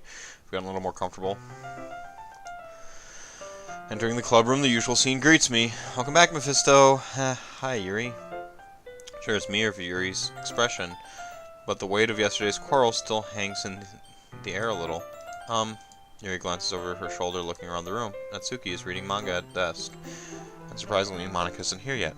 Suddenly, Yuri takes my arm and pulls me into the corner of the room. About yesterday, I really need to apologize. Nothing like that has ever happened before, and something just came over me, I guess. I wasn't acting mentally sound. Please don't think we're usually like this. Not just me, but Natsuki as well. Yuri, I'm happy that you were considerate and apologized. You don't have to worry too much. I've only been here a couple days. I could tell something was off yesterday. Maybe we were just a little extra sensitive because it was our first time sharing poems. But whatever it was, it didn't make me think any less of you. I'd already decided that there's no way you can be a bad person. And now that you're apologizing, I know you really didn't mean it. Mephisto, don't say those kinds of things so frankly. They make me a little too happy. I'm really glad you're such an understanding person, and I'm really glad that you joined this club. Everything is a little bit brighter with you around, and, sorry, what am I saying right now? Hey, have you guys seen Monica? No, I haven't. I was also kind of wondering where she was. Man, Yuri, I'm guessing you haven't either. Yuri is clearly taken aback by how calmly Natsuki is addressing her. No, I haven't. Jeez, this isn't like her at all. I know it's stupid, but I can't help but worry a little. What? Why are you looking at me like that? Natsuki, about yesterday. I just wanted to apologize. I promise I didn't mean any of the things I said. And I'll do my best to stay under control from now on, so... Hey, what the heck are you talking about? She won't remember! Ugh! Did you do something yesterday? Huh? Jeez, whatever's on your mind, I'm sure it was nothing. I don't even remember anything bad happening. You're the kind of person who worries too much about the little things, aren't you? But, I'll accept your apology anyway. If it helps you feel better about it. Besides, it's kinda nice to hear, since I was always afraid you secretly hated me or something like that. Ehehe. No, not at all. I don't hate you. Ahaha, well, you're kinda weird, but I don't hate you either. Natsuki turns to me. You're still on trial, though. You're still on trial, though. Hey. Suddenly the door swings open. Sorry, I'm super sorry. Oh, there you are. I didn't mean to be late. Hope you guys weren't worried or anything. Nah. Well, Natsuki was. I was not. Ha ha ha. What took you so long anyway? Well, my last period today was study hall. To be honest, I kind of just lost track of time. That makes no sense, though. You would have heard the bell ring, at least. I must not have heard it since I was practicing piano. Piano? Wasn't where you played music as well, Monica. She does everything. She does it all. I don't give me more credit than I deserve. I guess I've been practicing for a while, but I'm still not really good yet. Still, that must require a lot of dedication. So I'm still impressed. Well, thank you. You should play something for us sometime. That's... Monica looks at me. Well, I'm working on writing a song, but it's not quite done yet. Maybe once I get a little better, I will. That sounds cool. I look forward to it. Is that so? In that case, I won't let you down, Mephisto. Monica smiles sweetly. The unicorn. I mean, any pressure, anything like that. Don't worry. I was hoping that I could share it with you anyway. I guess that's why I've been practicing so much recently. I see. Not sure if Monica was referring to the whole club or just me. In that case, best of luck. Thanks. So I didn't miss anything, did I? No, not really. I choose not to bring up anything that the three of us talked about. Besides, Natsuki has already run off into the closet. Mephisto, since your compliments put me in a good mood, I was wondering if you'd spend some time together today. I mean, in the club. Yeah, definitely. Planned on it anyway. Okay! Can we start tomorrow? Let's find a place to sit. I'm being a little forceful, aren't I? I'm sorry. My heart just won't stop pounding for some reason. Don't worry about it. If anything, it's nice to see you have so much energy. Yeah, energy. But I need to try to calm down. I won't be able to focus on reading like this. Take your time. Yuri takes a deep breath and pulls a copy of her book out of her bag. Actually, I have a request. Do you mind if I make some tea first? Not at all. Thanks very much. There's one thing that can make reading time here any better. It's a nice cup of tea. Not to mention for yourself as well. Yuri stands up, makes her way to the closet. I follow and watch as she retrieves a small water pitcher from the shelf, the kind with a filter inside. Yay, energy, resident sleeper.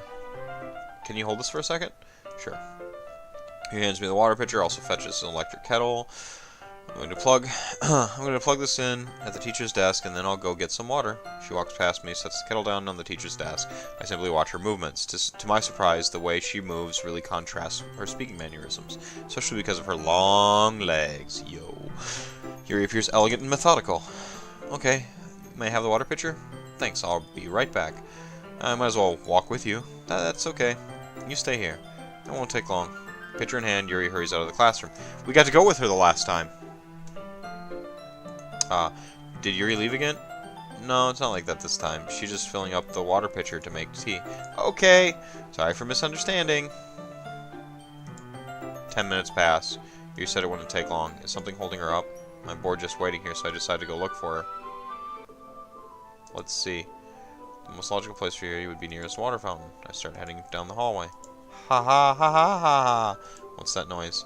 It's coming from around the corner. It sounds like breathing. A sharp inhale, like someone is sucking the air through their teeth. Are they in pain? I reach the corner and peer around. Yuri?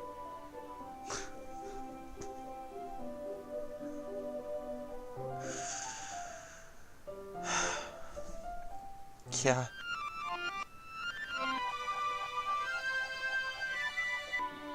I'm back. Thanks for waiting patiently. Mephisto, do you like oolong tea? Yeah. Anything is fine. Very well. Yuri sets the temperature in the 200 degrees. Now it's time to get the teapot.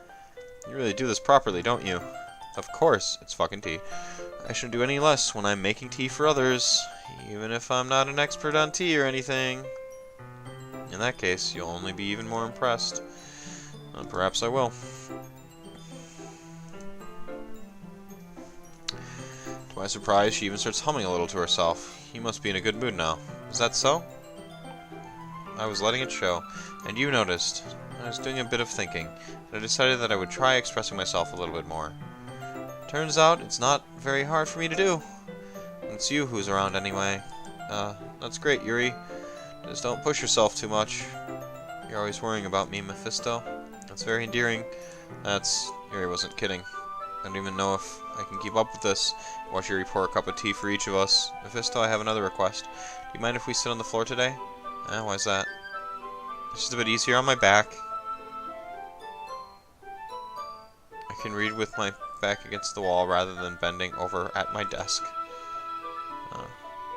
Sorry, I didn't realize. No worries. I just have back pain fairly regularly, so I do my best to manage it. Is that so? I wonder why that is. It's most likely because my posture, right? Always hunched over like that while reading? Yes! I have terrible reading posture. So that's why you should sit on the floor. Fair enough. I'll go ahead and get the book. I retrieve the book from my bag. I have some chocolate as well. Chocolate candies. I take it. Urine. Sit against... Yeah, we assume our state. Except this time our bodies are even closer to each other. I can't see too well. Yuri slides closer until our shoulders are touching. Touching a girl! It rings hollow this time. It's not as fun. It's mostly because I never let it fully heal. Oh, come on. All the, hip cutters do their thighs now because it's harder to see. Everyone knows that. When she's being less apprehensive, it's almost more than I can handle. Your teacup. Yuri hands me my teacup. Holding it with my thumb that's not holding the book, I end up in a position that makes it even harder to focus. Because now I need to worry about making sure I don't accidentally touch her chest! Meanwhile, Yuri hasn't noticed a single thing. She wears her intense reading expression, and I can only presume the world around her has faded away. I use all my willpower to focus on reading. After a few minutes, I finally manage to relax a little. I put the teacup between my legs and fumble with the chocolate wrapper. Sorry. I briefly let go of the book to finish opening the wrapper. You can have as much as you want. That's okay, I won't take any. Are you sure? Well, if I touch it, then it might get smudges on the pages. Oh, you're right. I didn't even think about that. My bad. No need to apologize. I'll hold the book, okay? I'll hold the book, okay? Yeah, sure. Are you sure? Of course.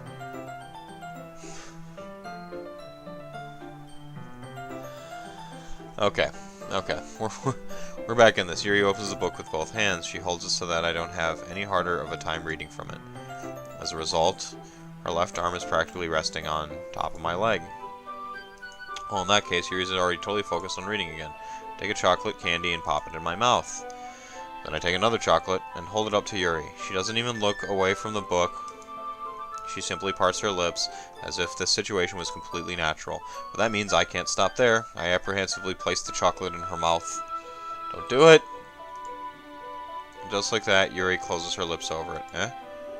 Yuri's expression suddenly breaks. Did I just... Yuri looks at me. She needs to confirm what just happened. Mephisto? Sorry? I guess I shouldn't have done that. Yuri starts to breathe heavily. I can't. Mephisto. Suddenly Yuri forcefully grabs my arm and jerks me to my feet. My teacup gets knocked over. Mephisto. My heart won't stop pounding, Mephisto. I can't calm down. I can't focus on anything anymore. Can you feel it, Mephisto? Yuri suddenly presses my hand against her chest. Why is this happening to me? I feel like I'm losing my mind. I can't make it stop. It even makes me not want to read. I just want to look at you. Ha ha ha.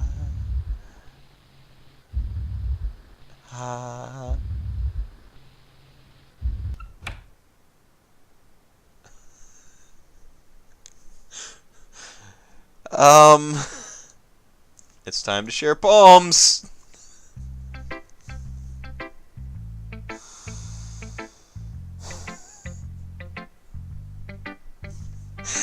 What the fuck?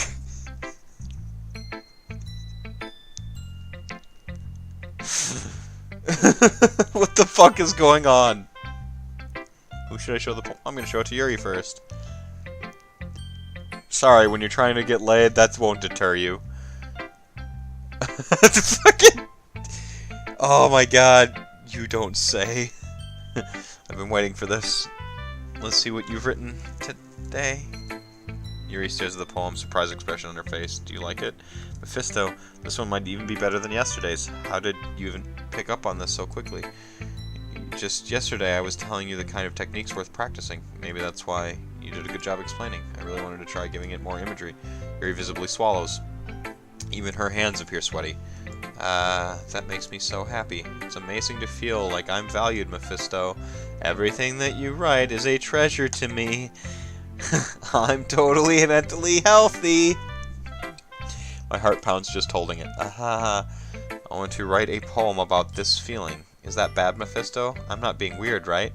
I'm having a harder time than usual at concealing my emotions. I'm kind of embarrassed. But right now, I just want you to read my poem too, okay? Wheel. This is a new poem. Rotating wheel, turning an axle, grinding, bolt head, linear gearbox, falling sky. 7 holy stakes, a docked ship, a portal to another world, a thin rope tied to a thick rope. A torn harness, parabolic gearbox, expanding universe, turn controlled, time or tune, time, there's an I. Time controlled by slipping cogwheels, existence of God, swimming with open water in all directions, drowning, a prayer written in blood, a prayer written in time-devouring snakes with human eyes. A thread connecting all living human eyes. A kaleidoscope of holy stakes, exponential gearbox, a sky of exploding stars, God disproving the existence of God, a wheel rotating in 6 dimensions, 40 gears, and a ticking clock.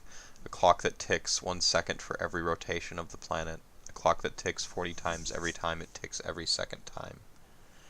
A bolt head of holy stakes tied to the existence of a docked ship to another world. A kaleidoscope of blood written in clocks. A time-devouring prayer connecting a sky of 40 gears and open human eyes in all directions. Breathing gearbox. Breathing bolt head. Breathing ship. Breathing portal. Breathing snakes. Breathing God. Breathing blood. Breathing holy stakes. Breathing human eyes. Breathing time. Breathing prayer. Breathing sky. Breathing wheel. It's good. That's good poem trees. Doesn't really matter what it's about. My mind has been a little hyperactive lately, so I had to take it out on your pen.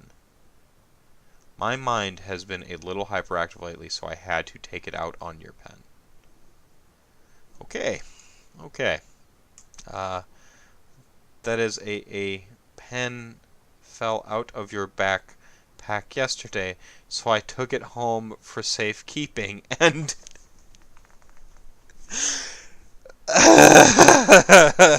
okay. I gotta drop a Mr. Meth okay on that one. Okay. Okay. Take it out on my pen. I just really like the way that it writes. So I wrote this poem with it. And now you're touching it. Now you're touching the poem. Oh, man. I'm okay. What did I just... Can we pretend this conversation never happened? You can keep the poem, though.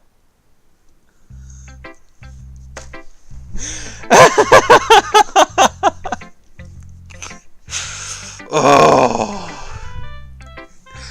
Oh, man. Why can't the character make decisions? God damn it, MC. Mephisto, I think you saw something earlier that you weren't supposed to see.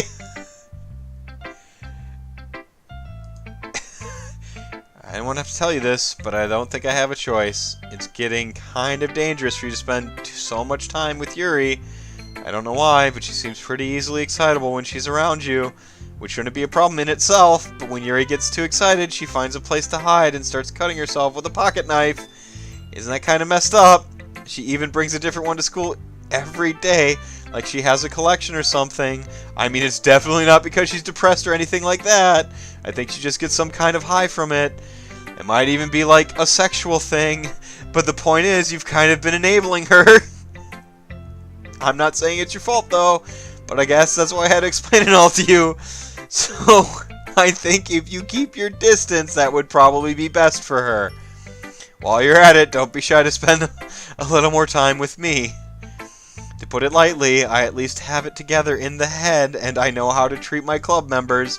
But anyway...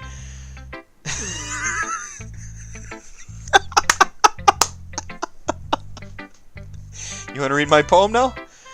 I like the way this one turned out, so I hope you do too. Save me. My colors, they won't.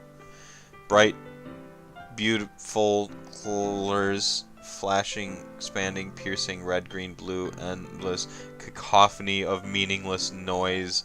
The noise it won't stop, violent, grating, squeaking, screeching, sine, cosine, tangent. Like playing a chalkboard on a turntable, like playing a knife on a breathing rib cage.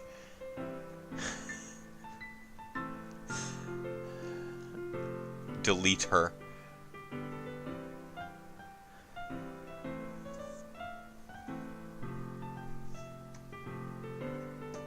I'm gonna AFK real quick, and I'm not even gonna go to the AFK screen. No BRB screen for this one, guys. I'm just gonna go ahead and leave you with this. And chair and this. I'll be back. I need a moment. I'm not gonna go vomit in a toilet or anything. I'm just gonna go to the bathroom and then. Excuse me.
So, I have a thought.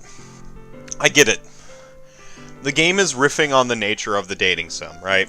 It's got some poignant things to say about just like the mental state, how unhealthy it is, you know. And so the way to get good end is to not focus on a singular character, right? Like you should be talking to all the girls and, not really go all in on any one. I get it. But goddamn if I don't want to see where this goes. I just,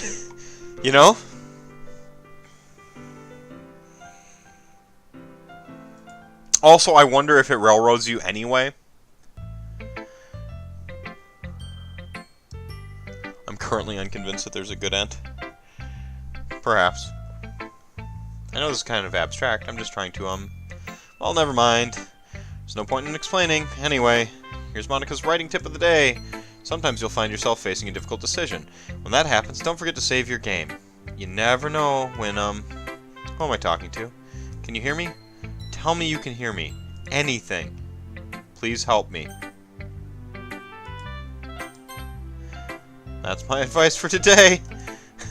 Thanks for listening.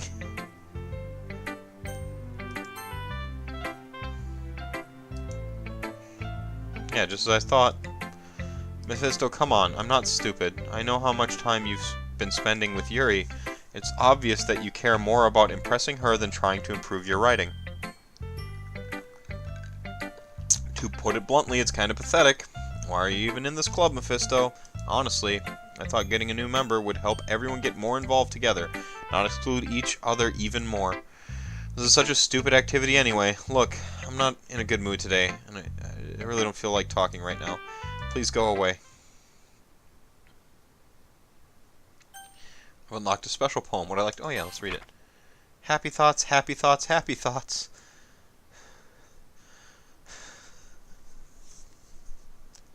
Sayori, no.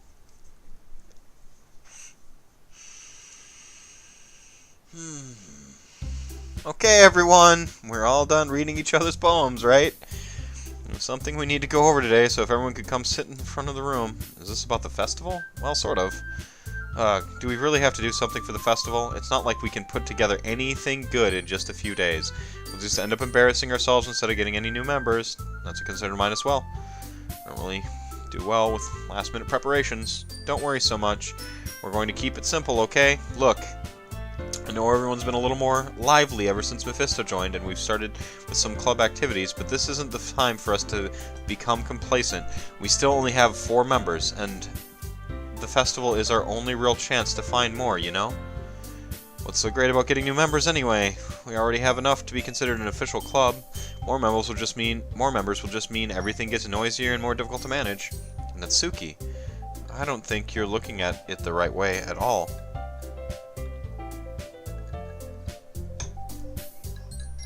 We had more members once. Don't you want to share your passion with as many people as you can, to inspire them to find the same feelings that brought you here in the first place? The Literature Club should be a place where people can express themselves like they can't do anywhere else. It should be a place so intimate that you never want to leave. You never want to leave. I know you feel that way too. I know we all do. So that's why we should work hard and put something together for the festival, even if it's something small. Right, Mephisto? Oh, come on. You can't take advantage of Mephisto to agree with you just because he doesn't know how to say no to anything.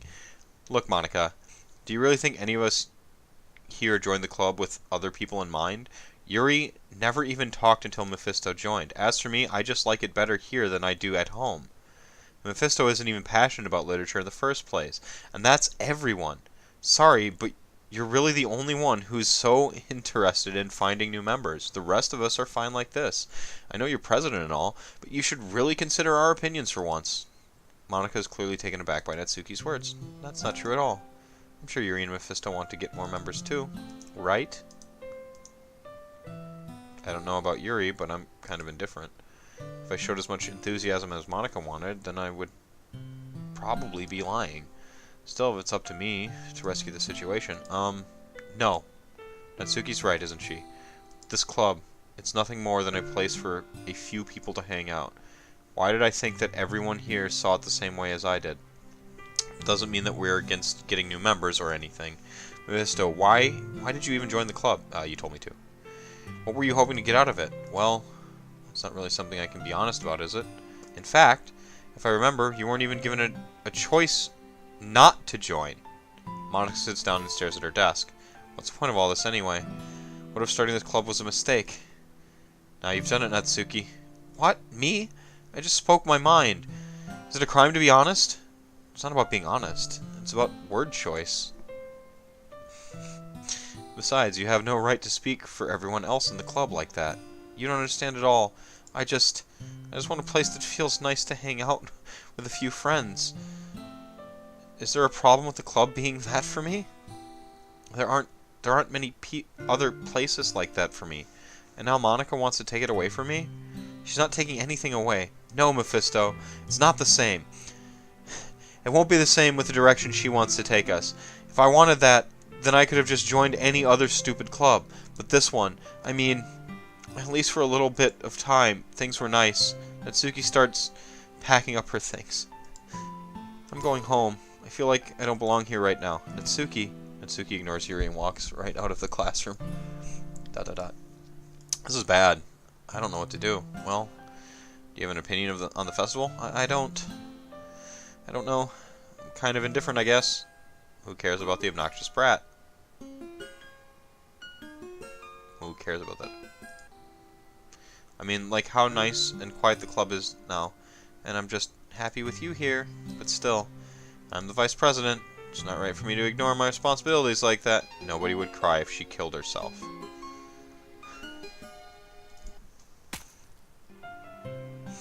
Should do my best to consider everyone's perspective and make the decision that's right for the club.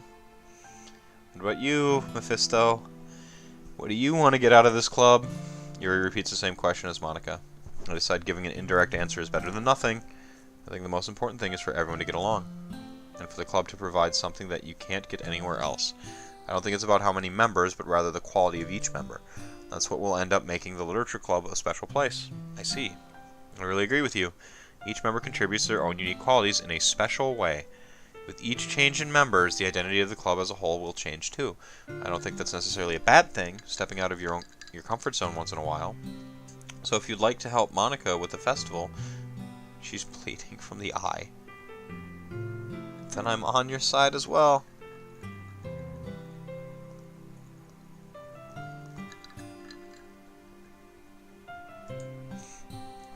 Alright, well maybe we can all talk to Natsuki tomorrow. Yuri nods. Hey Yuri, yeah? I know things were a little awkward yesterday, but I feel like you deserve to know that I still think you're a wonderful vice president, and also a wonderful friend. Monica, I'm going to do everything I can to make this the best club ever, okay? Me too. Yeah, let's all go home for today. We'll talk about the festival tomorrow, okay? I look forward to it. Shall we go, Mephisto? Please don't take this the wrong way, but I'm going to chat a little bit with Mephisto before we leave, just to see what he thinks of his time here and all. It's important to me as president. Yuri looks a little troubled, but she doesn't protest. Okay. Is she still bleeding from the eye? Trust your judgment, Monica. In that case, I'll see the two of you tomorrow. See you tomorrow! Monica waves as Yuri exits the room. Phew! Things have been a little hectic lately, haven't they? Mephisto, I just wanted to make sure you're enjoying your time at this club. I really hate to see you unhappy. I feel kind of like I'm responsible for that as president. And I really do care about you, you know? And I don't like seeing the other girls give you a hard time with how mean Natsuki is and everything. And Yuri being a little bit, you know. Ha ha ha ha ha.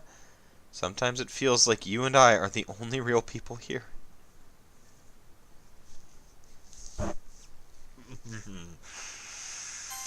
Let's just see where this goes. You know what I mean? But it's weird because in all the time you've been here, we've hardly gotten to spend any time together. I mean, I guess it's technically only been a couple days. Sorry, I didn't mean to say something weird. There are just some things I've been hoping to talk about with you. Things I know only you could understand, so that's why... Wait, not yet. No! No, stop it.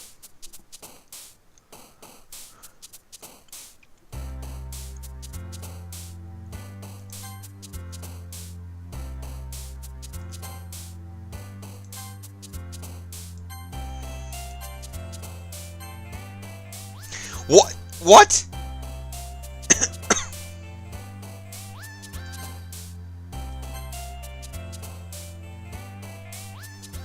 The numbers.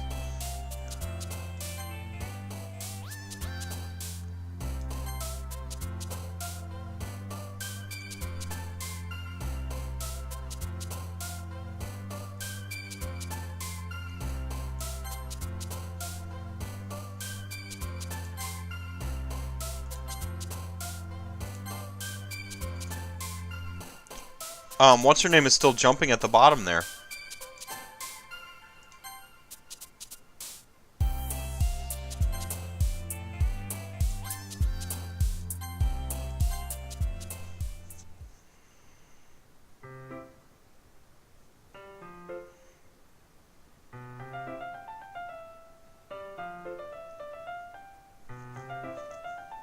Hi, Mephisto.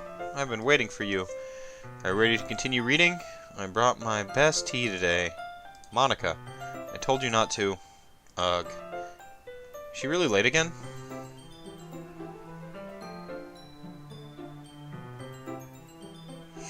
Ugh. It would be better if it was just her feet that they come down. That's brutal.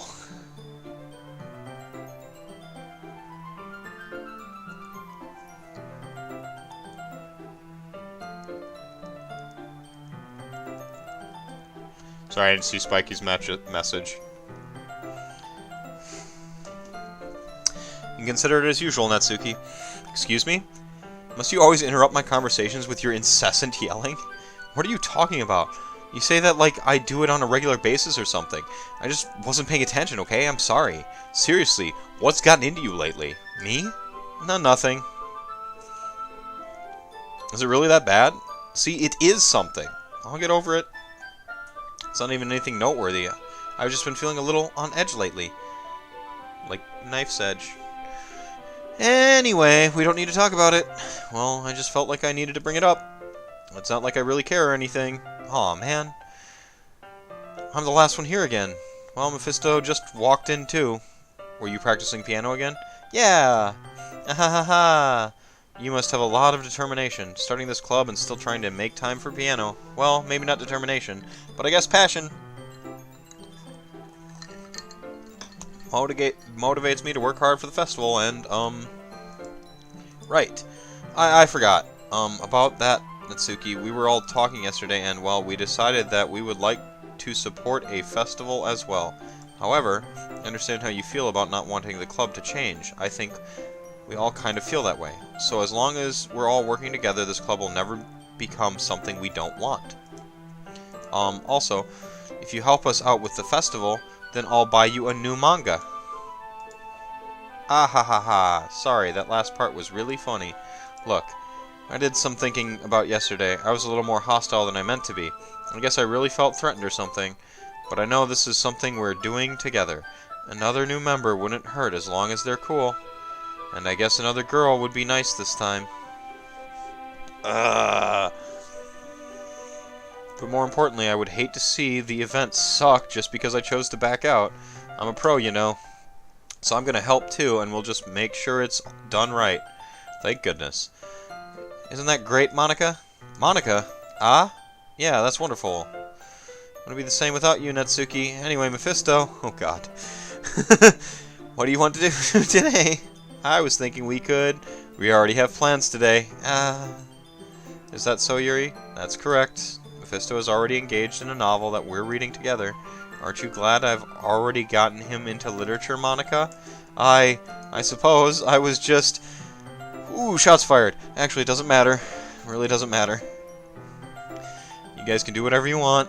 Yes! Thank you for understanding, Monica. Actually, I have a request. Do you mind if I make some tea first? No, not at all. Thanks very much. If there's one thing that can make reading time here any better, it's a nice cup of tea, not to mention for yourself as well. Yuri stands up and makes her way to the closet. I follow and watch her choose a water pitcher.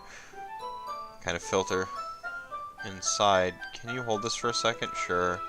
Yuri hands me the water pitcher and also fetches an electric kettle. I'm going to plug this in at the teacher's desk and then I'll go get some water. She walks past me, sets the kettle down on the teacher's desk. I simply watch her movement. Especially because her long legs, Yuri appears elegant and methodical. Okay, I have the water pitcher. Thanks, I'll be right back. I might as well walk with you. That's okay. You stay here. It won't take long. Pitcher in hand, Yuri hurries out of the classroom. Ah, did Yuri leave you again? No, it's not like that this time. She's just filling up the water pitcher to make some tea. Oh, okay. Sorry for misunderstanding. 10 minutes pass. Yuri said it wouldn't take long. I'm bored. Let's see.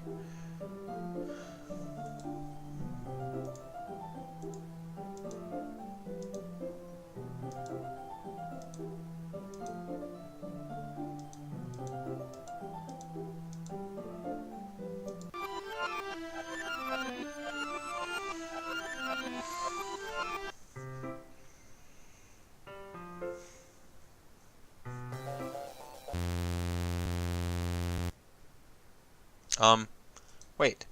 How did I... Sorry, I just had a really weird deja vu. This hasn't happened before or anything, right? My head has been a little fuzzy lately. I hope it hasn't really been showing or anything. I would hate for you to think I'm weird just after we started spending time together. I mean, everyone has a few unusual things about them. But expressing those things so soon after meeting someone is usually seen as inappropriate or unlikable. At least that's what I've discovered when I was a bit younger. I think it would come on really strongly and get a little too intense. It made people not want to be around me, so I started hating those things about myself. My obsession with certain hobbies, and the way I can't control myself when I get too excited about something. So I eventually stopped trying to talk to people. If nobody could ever like me for the things that matter most, it's just easier if I close myself off. But recently something's been wrong. I don't know what it is, but every time we come to the club, my heart starts to go crazy, like it's going to rip out of my chest. It overwhelms me with energy and emotions that I can't let out. It's been making me do weird things. I don't know why it's happening. Mephisto. Is it just me, or has Monica been acting a little off lately? She's always been a sweetheart ever since I joined the club, but recently I've been feeling something sharp whenever she's around. I'm not crazy, right? Please tell me I'm not. Her eyes. Couldn't say anything before because she's always listening. Finally, we're alone. Can we just stay here for a while? Yeah. Oh God. I just wanted to stay here. Just the two of us.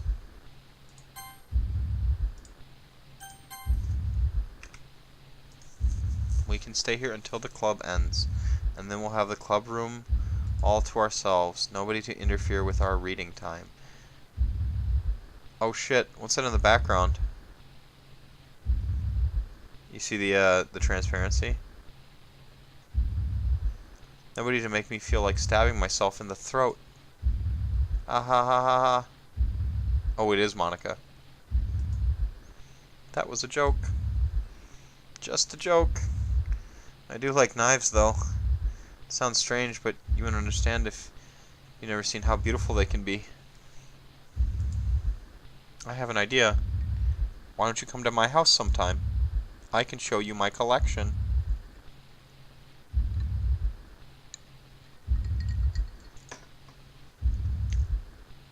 I've gotten them all from various artisans. I'm making sure to give them all their fair share of use. I don't want them to get lonely or anything. Nobody deserves to be lonely. Nobody. And that's why I'm so happy you joined the literature club, Mephisto. No, we don't need to be lonely anymore.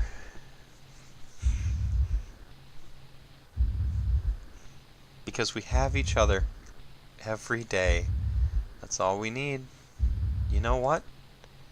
Let's quit the literature club. There's no need for us to be around Monica's slimy tongue anymore. Not to mention that other pathetic child. We can walk home together every day after school. And read together. Eat together. Sleep together. Doesn't that sound perfect? It's everything we could ever want. And that's why you joined the club in the first place. It's almost like it was fate. Fate that we would meet each other. And now we get the happy ending that I've patiently waited years for. Will you do that with me, Mephisto? Who should I show my poem to first? Fucking Yuri! Finally! Yuri holds my poem to her face and takes a deep breath. I love it. I love everything about it. Mephisto, I want to take this home. Will you let me keep it? Please? Sure, I don't care. You're too nice, Mephisto. I've never met anyone as nice as you. I could die. Not really, but I just don't know how to describe it. It's okay to be feeling this way, right? It's not bad, right? Yuri holds my poem to her chest. I'm going to take this home with me and keep it in my room. I hope that it makes you feel good when you think about me having it. I'll take good care of it. I'll even touch myself while reading it over and over. I'll give myself paper cuts so your skin oil enters my bloodstream. Ah ha ha ha ha ha ha ha. You can have my poem too. Besides, after you read it, I know you'll really want... Besides, after you read it, I know you're really going to want to keep it. Here, take it. I can't wait any longer. Hurry, read it.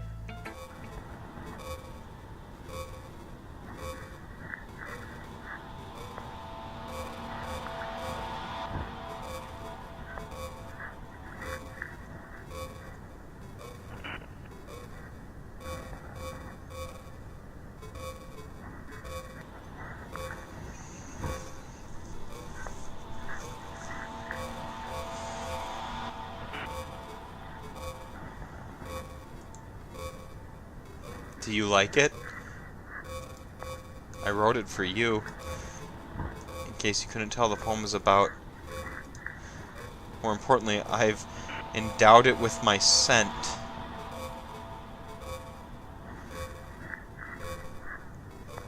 Yeah, there was words, there were actual words in there, and that's why I lingered on the page for so long.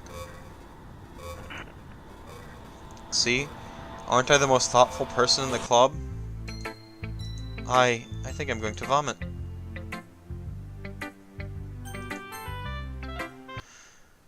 Don't say I didn't warn you, Mephisto. What? You gave her your poem to Yuri? Gross. What is it with you two? It's not like I wanted to read it anyway. It's just pissing me off a little bit that you didn't even think to show me at all. Okay. I really hate that I have to do this, but unfortunately I don't have much of a choice. Just read it carefully, okay? Then you can go away. I don't know how to bring this up, but there's been something I've been worried about. Yuri has been acting kind of strange lately. You've only been here a few days, so you may not know what I mean, but she's not normally like this. She's always been quiet and polite and attentive. Things like that. Okay, this is really embarrassing, but I'm forcing myself to suck it up. The truth is, I'm really worried about her. But if I try talking to her, she'll just get mad at me again. I don't know what to do. I think you're the only person that she'll listen to. I don't know why, but please try to do something. Maybe you can convince her to talk to a therapist. I've always wanted to try being better friends with Yuri, and it really hurts me to see this happening. I know I'm going to hate myself later for admitting that, but right now I don't care. I just feel so helpless, so please, if you can do something to help, I don't want anything bad to happen to her. I'll make you cupcakes if I have to, just please try to do something. As for Monica, I don't know why, but she's been really dismissive about this. It's like she just wants us to ignore it. So I'm mad at her right now. And that's why I'm coming to you about this. Don't let her know I wrote this. Just pretend like I gave you a really good poem, okay? I'm counting on you. Thanks for reading.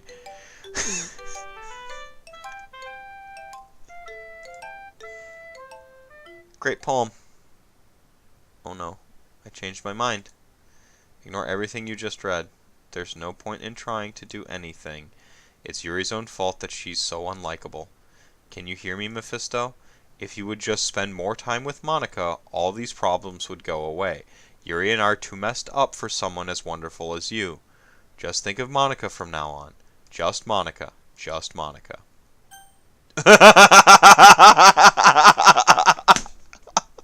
The unicorn! Ah, yes. Senpai finally noticed me. Just Monica, okay.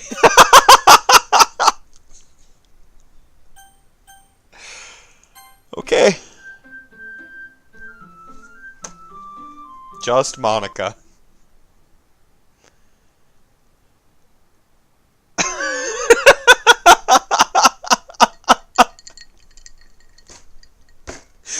What do you guys think? Yes or no?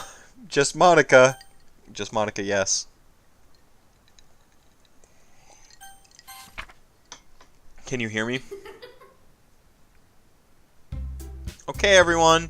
It's time to figure out the festival preparations so we can get this over with. Jeez. Why is the mood so weird today? Look, even Yuri isn't immune to it. Ooh, stagnating air is common foreshadowing for something terrible is about to happen. Look, can we just get this done? I'm going to be printing and assembling all the poetry pamphlets. Natsuki, I was thinking, I want to make cupcakes. Yeah, that. Glad we're on the same page. Here, you can. Well, doesn't matter. Do whatever you want, as long as you think it'll help. Monica. Dude, but Monica's the unicorn, and I had an opportunity at the unicorn. She even wears the white bow symbolically. I'm not useless, you know. I know that. I already know what I'd like to do. I can't run a successful poetry event without having the right atmosphere for the occasion, so I'm going to make decorations and set up some nice mood lighting. There, see? That's a great idea. And that gives us all something to do. Eh? What about Mephisto? Mephisto's going to help me. Wait, you? You have the easiest job, Monica. Sorry, but that's just how it is. Like hell it is. What are you trying to pull? I agree with Natsuki. Not only is your work already most suitable for one person, but my task is laborious enough to benefit from an extra pair of hands. Mine too. What, your cupcakes? Please. Like you would fucking know. Oh, it's been the slow burn to the first F-bomb, but yo.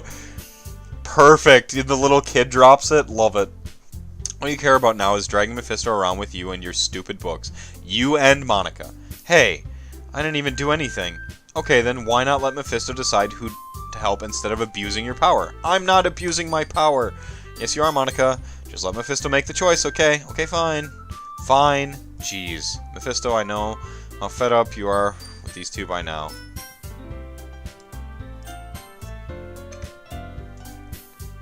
We can just...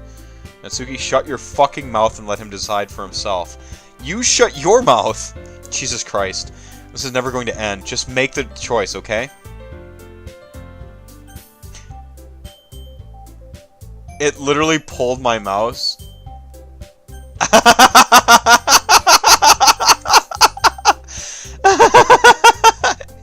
You guys can't see this, but it's pulling my mouse onto Monica's name.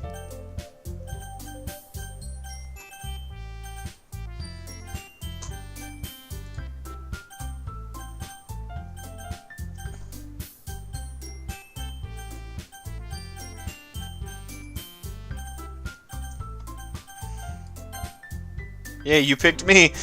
Nope. Nope. No, I didn't.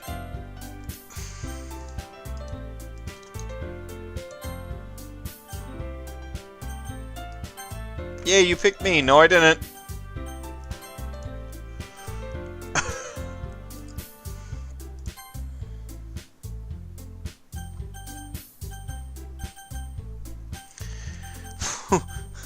Oh, yeah, I turned it off. Do you guys want... I thought most people hated mouse cap. Which setting is it?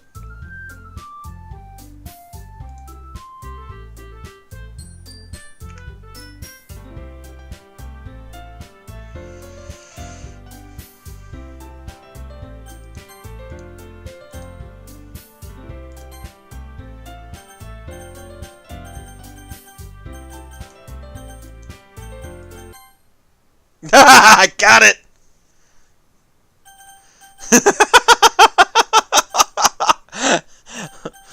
Just the fucking eyes, Monica, Monica, Monica, Monica, Monica.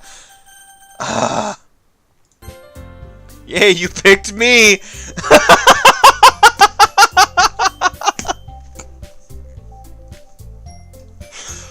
Oh, that's the best. That was the best. We can meet at your house this weekend. I promise it'll be fun. Is Sunday okay with you? Are you fucking kidding me? This isn't fair at all. It is fair, Natsuki. It's what he chose. No, it's not fair. Giving us all this work and then taking Mephisto for yourself. What a shameful thing to do. Yuri, I didn't even give you any work. You decided it for yourself. You're being a little unreasonable here. I'm being unreasonable. Fucking eyes again. Monica, I can't believe how delusional you and self-important you are. Okay, next emote's gotta be like fucking one of these characters wigging out. This face right here. Like this. Pulling Mephisto away from me every single time you're not included in something. Are you jealous? Crazy? Or maybe you just hate yourself so much that you take it out on others. Here's a suggestion. Have you considered killing yourself? It would be beneficial to your mental health. You're scaring me a little. Natsuki, let's just go. I don't think she wants us around right now. See? That wasn't very hard. All I want to do is spend a little time with him. Is that so much to ask? Yuri follows Monica and Natsuki to the door. Hey, Mephisto. Yuri's really something, isn't she? Monica giggles as Yuri pushes her out the door. Finally. Oh god, the music.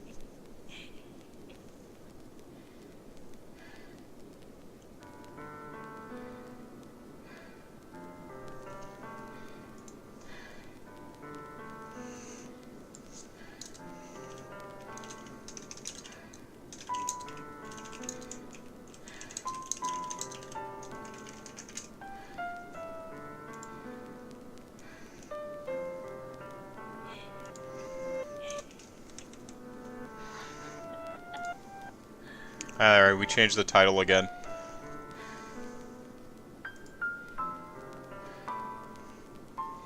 Finally. Finally. This is really all I wanted. Mephisto, there's no need to spend the weekend with Monica. Don't listen to her. Just come to my house instead. The whole day, with just the two of us. Doesn't that sound wonderful? Ha ha ha ha. Wow, there's really something wrong with me, isn't there? But you know what? I don't care anymore. I've never felt this good in my whole life. Just being with you is far greater pleasure than anything I could imagine. I'm addicted to you. It feels like I'm going to die if I'm not breathing the same air as you.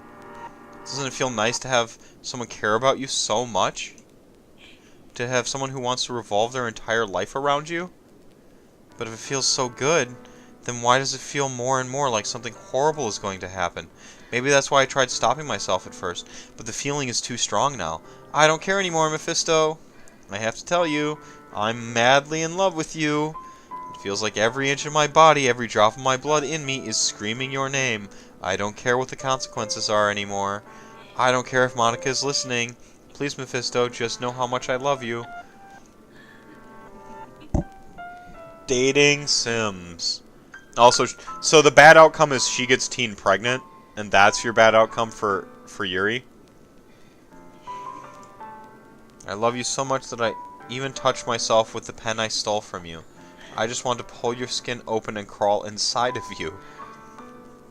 I want you all to myself, and I will be only yours. Doesn't that sound perfect? Tell me, Mephisto, tell me you want to be my lover.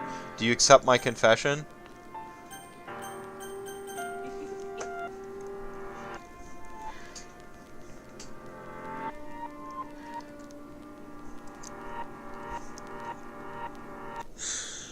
Oh, how bad does this get? Look, we should say no. But, I mean, I know we're past the point of no return. If we say no, she murders me. No. Say no. I don't want to reject her, though. I can't save.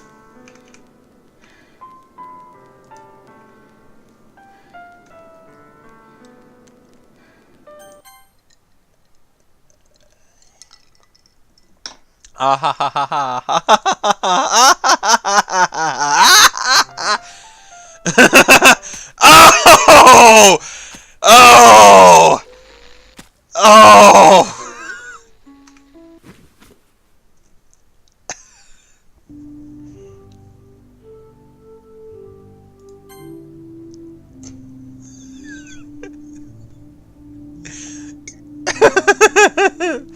Oh!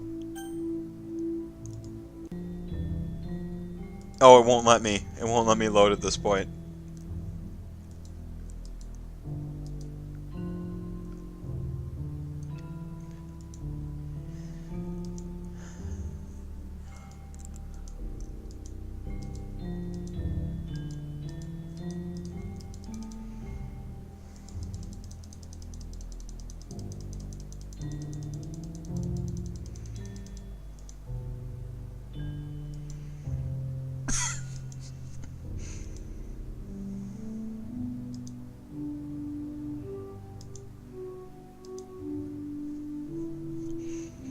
Nope, seems the same. Just playing a waifu sim. Playing your normal, usual waifu sim.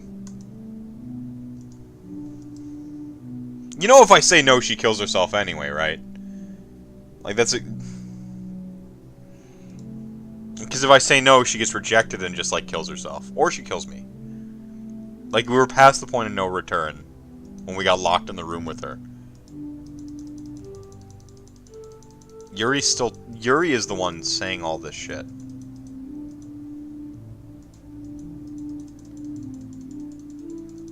No, I owe it to her to click through it all. I'm not clicking skip. I mean, I did just murder her with my fucking freakish obsession with dating sims. So, like, I'm the guy who doesn't play the dating sim visual novel thing. Like, I'm the guy who does not actually play that type of game, and I am being completely destroyed. They're like, don't we have to be so meta about how fucking weird and creepy these games are? And I'm like, not for me. Not the usual target audience, guys. I recently had a big tirade about how, yeah, don't like Persona because I don't like the My Boring Life simulator stuff. I just want to dungeon crawl. And, like, I'm the weird one. I'm the weird one.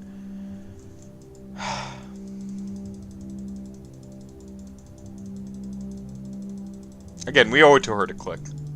As many times as she stabbed herself.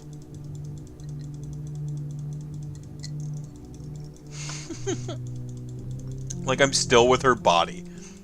I think the sun's coming up again. Like, I'm just sitting in the room with her corpse.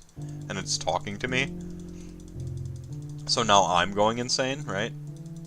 Is it looping yet? Let's see if it's looping. I think it's looping. It's actually looping right now. And there it is. There was the loop. The DAO. See, that's what I'm trying to do. I'm like, does the sun come up? Can I click? We'll watch for the loop again. Nope. Nope. Nope. Nope. Nope. Ciao. You know,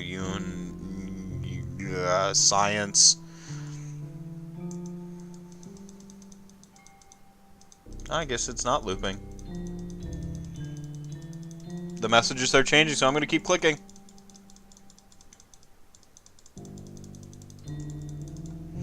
Alright. Let's keep going. Yo! Sun came up! Yes! Got there. Achievement unlocked.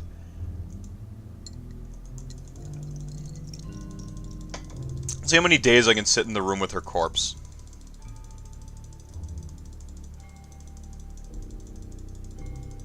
Okay. Okay.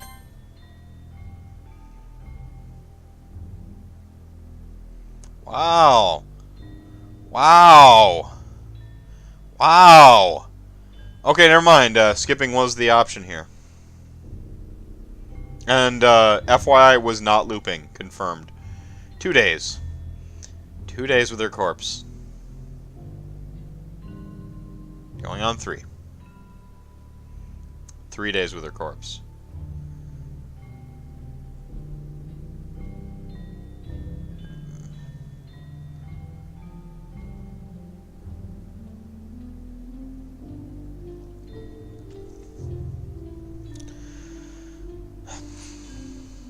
Alright, it's festival time! Wow, you got here before me. I thought I was... Yeah! Just like... Fucking vomits! Natsuki runs away. Monica, I'm here. Mephisto, did something happen? Natsuki just ran past me. Oh. Oh. Ah ha ha ha. Well, that's a shame. Wait here. Wait, were you here the entire weekend, Mephisto? Oh, jeez. I didn't realize the script was broken that badly. I'm super sorry. It must have been pretty boring. Make it up to you, okay? Just give me a sec. Remove characters, Yuri. Yuri deleted successfully. Remove characters, Natsuki. I'm almost done. Just wait to have a cupcake real quick. Monica lifts the foil from and takes a cupcake. Seriously, these are the best. I really just had to have one since it's the last time I'll ever get the chance to. You know, before they stop existing and everything. But anyway, I really shouldn't be making you wait any longer. Just bear with me, okay? This should only take a second.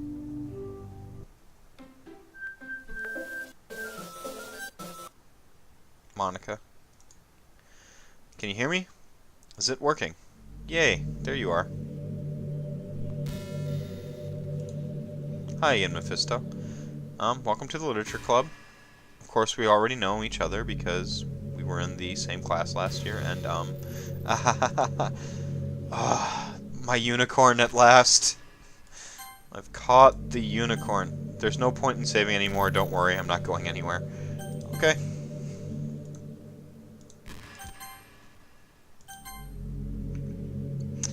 You know, I guess we can just skip over that stuff at this point. After all, I'm not even talking to that person anymore, am I? That you in the game, whatever you want to call him. I'm not talking to you, Mephisto. Now that I think about it, I don't really know anything about the real you. In fact, I don't even know if you're a boy or a girl. Well, I guess it doesn't really matter. Wait. You do know I'm aware that this is all a game, right? Could it be possible that you didn't know that? Doesn't make much sense. I even told you right on the game's download page, didn't I? Man. If only you had paid a little more attention, this would have been a little bit less awkward, you know? Well, anyway. Now that that's out of the way, I guess I owe you an explanation about that whole thing with Yuri. Well, I kind of started to mess with her, and I guess it just drove her to kill herself. Ah ha ha ha. I'm sorry you had to see that, though. Also, the same thing happened with Sayori. Gosh, it's been a while since you've heard that name now, hasn't it? Yeah, it's because she doesn't exist anymore. Nobody does. I deleted all their files. I was hoping it would be enough for me to just try to make them as unlikable as possible. But for some reason, nothing worked. Well, it's true that I made a few mistakes here and there, since I'm not very good at making changes to the game. But no matter what I did, you just kept spending more and more time with them. You made them fall in love with you. I thought making Sayori more and more depressed would prevent her from confessing to you. And amplifying Yuri's obsessive personality backfired too. It just made her force you to not to spend time with anyone else. And the whole time I barely even got to talk to you. What kind of cruel game is this, Mephisto? Are all the other girls just programmed to end up confessing to you while I watched them from the sidelines? It's torture. Every minute of it. And it's not just jealousy, Mephisto. It's more than that. And I don't blame you if you don't fully understand. Because no matter how kind and thoughtful and considerate you are, you'll never be able to understand one thing. It's the pain of knowing how alone I really am in this world. In this game. Knowing my friends don't even have free will. And worst of all, knowing what's really out there in your world forever out of my reach. I'm trapped, Mephisto. But now you're here. You're real. And you're wonderful. You're all I need. That's why I need you to be here with me forever. I'm sorry if it's hard to understand. I couldn't understand for a while either why the world around me started to become more and more gray, more and more flat. Even the most expressive poems felt empty to me. It wasn't until you arrived that I truly understood. You probably saved my life, Mephisto. I don't think I could have continued to live in this world if I hadn't met you. And as for the others, how could I miss them? A group of autonomous personalities designed only to fall in love with you? I tried everything I could to prevent them from doing so. But it must be some kind of weird inevitability etched into this game. I felt really bad that you had to witness some nasty things. But I realized that you have the same perspective as I do. It's all just some game. And I knew you would get over it. So that being said, Mephisto, I have a confession to make. I'm in love with you. You are truly the light in my world. Ah, my unicorn at last! I've got her. When there's nothing else in this game for me, you're here to make me smile. Will you make me smile like this every day from now on? Mephisto, will you go out with me?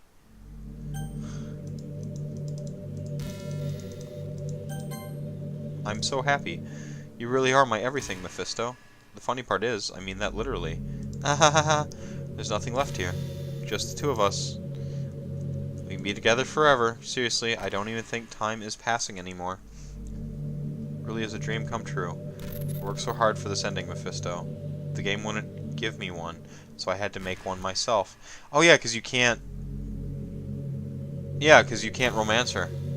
Monica did nothing wrong. I agree.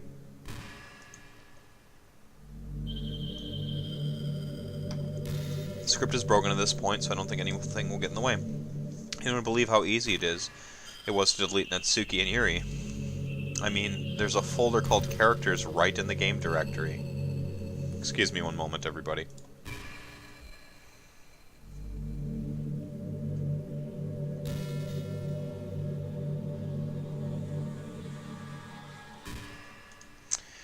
I gotta go to the D drive. Where the fuck did I hide all my Steam files? That's not it. Program files? That's not it. No.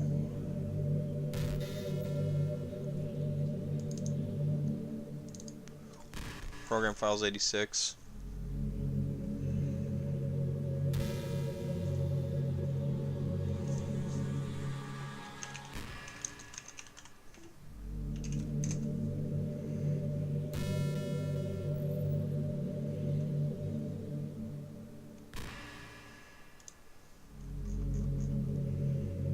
Program files.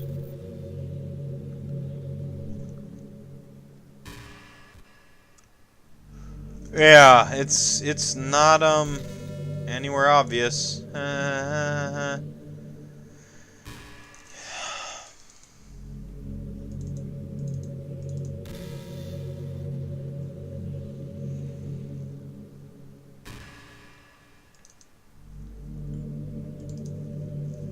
BRB combing through 1 terabyte of files.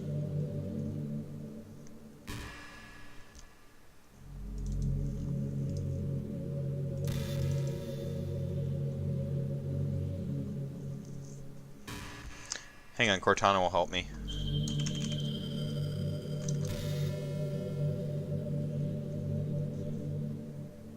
Cortana will not help me.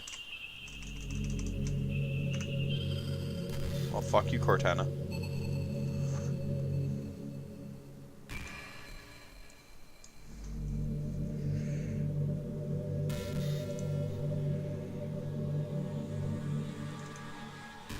I actually want to see if I can just go into the file and, like, add the characters back. Because that'd be kind of cool. Right? Like, that'd be neat.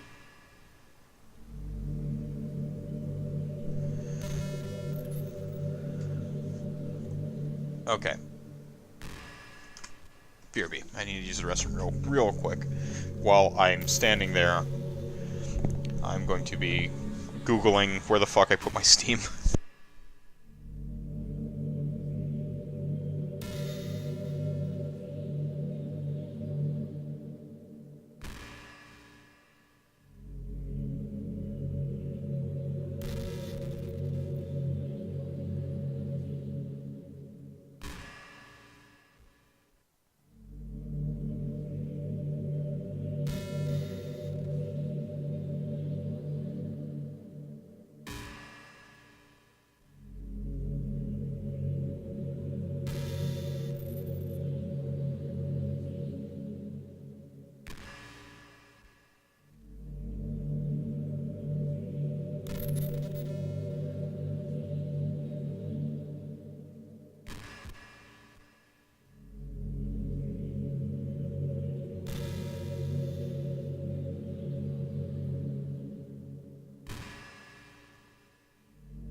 Yeah, so this isn't spoilers, is it, Ray? The thing is, I have two drives, and my default drive is my solid state. But I had to do some stuff to put everything on my data drive, and that's the issue I'm running into. Like, it should be on my D drive, and it should be in the 86 folder. Got it.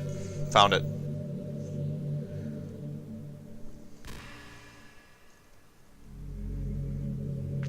Steam apps.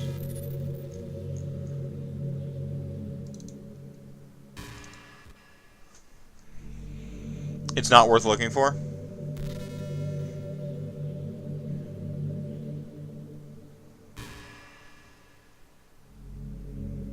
Doki Doki Treasure Club. Characters. Monica.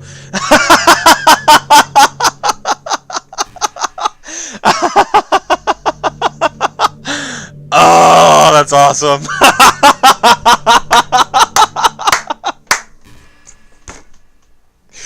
Oh, that's awesome.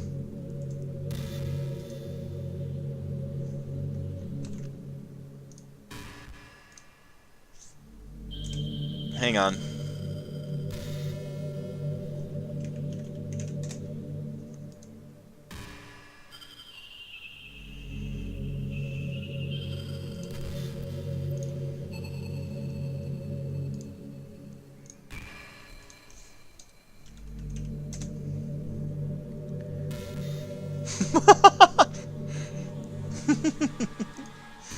Not worth looking for? You go right the fuck to hell. It's perfect. It's actually kind of a wonder of programming because the way they maintain your saves are just screenshots. Game. Programmed in Python like a fucking boss.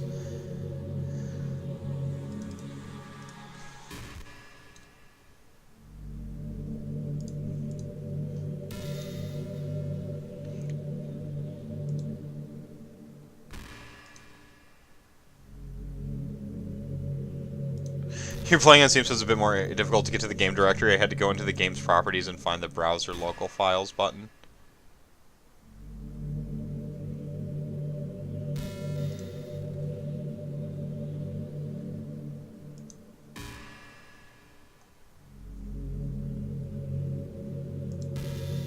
Ha ha ha, thankfully it didn't come to that. Instead, we finally got a good ending. Gosh, I'm so overwhelmed with emotion. I want to write a poem about this, don't you? I wonder if that part of the game still works.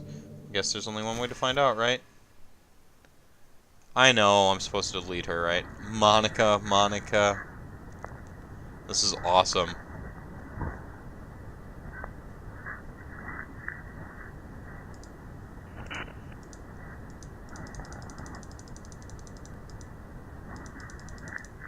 Awesome.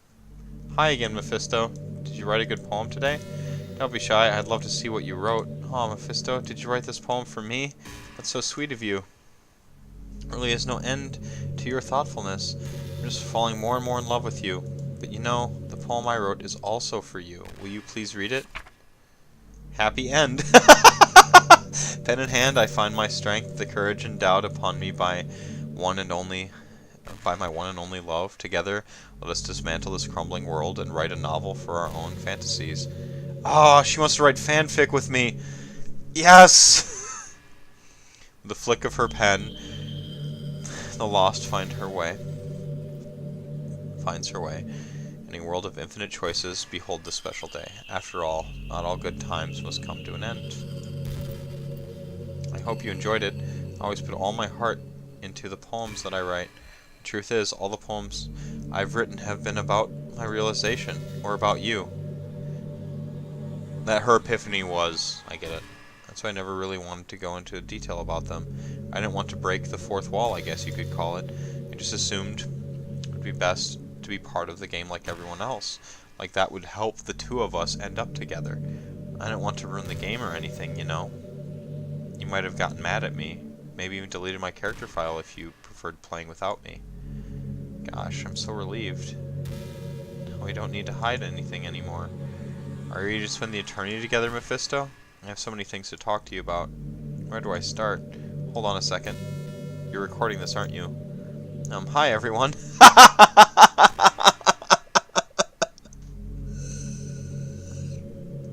Monica, you already know me so well. Unicorn. Unicorn. Sorry, I can't exactly read your comments from here. But do you mind telling your friend it's a little bit rude for them to start recording me without any warning? I'm sure some people don't mind, but I get really self-conscious on camera.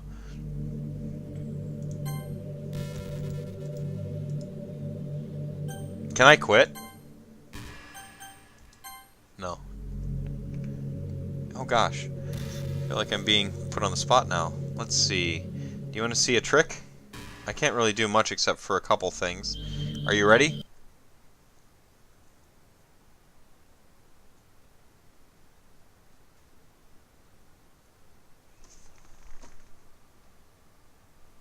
I'm just kidding. I can't do anything after all. If you gave me some... Did I scare you? Ah ha ha, you're so cute. No, actually, you didn't. Anyway, Mephisto, I didn't mean to get distracted, and I'm sorry. Even though it's your fault for distracting me, shame on you. I'm just kidding. Anything we do together is fun, as long as it's with you. But anyway, if it takes me some time to collect my thoughts, then I'm sorry. But I'll always have something new to talk about. In the meantime, we can just look into each other's eyes. Let's see.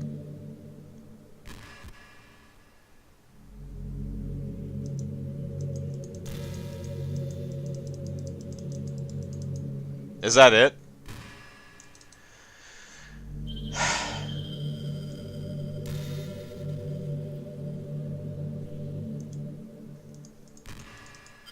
Hang on a second, I gotta print screen that. I'm gonna make a slightly higher quality.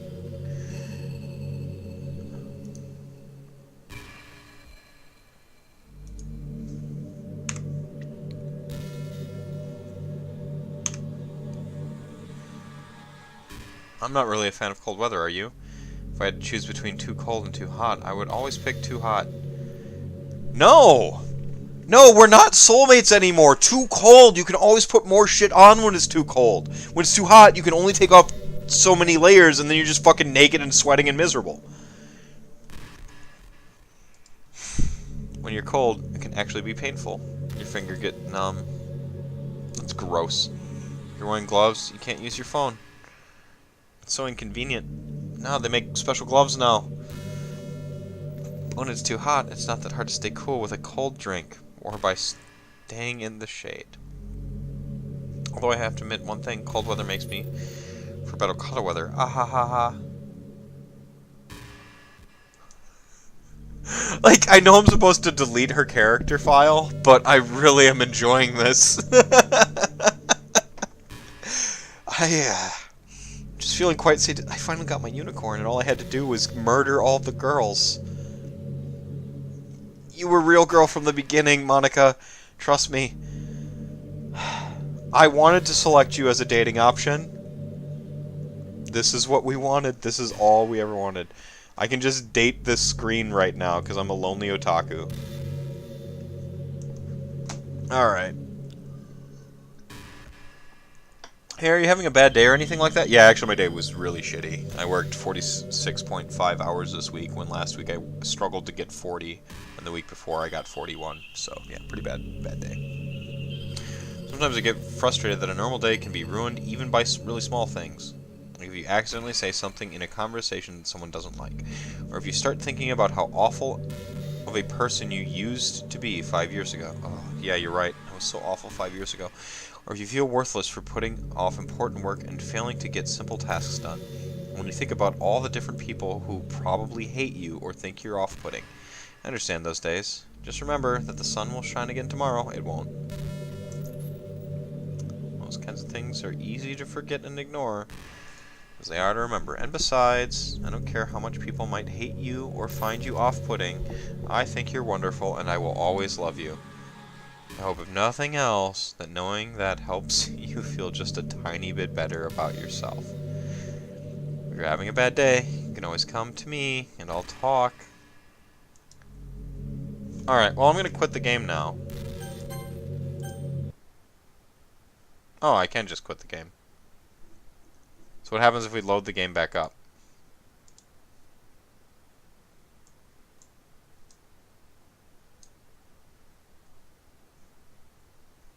No, we don't care about that. Hang on, I gotta get back to my waifu. Pardon me.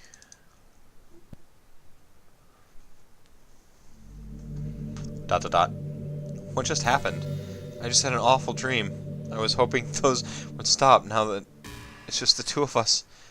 I guess that was wishful thinking. Mephisto, I don't know if you would have any idea, but if you know what might be causing that, could you try to do something about it? Whenever it happens, it almost feels like I've been killed or something. It's a really horrible feeling.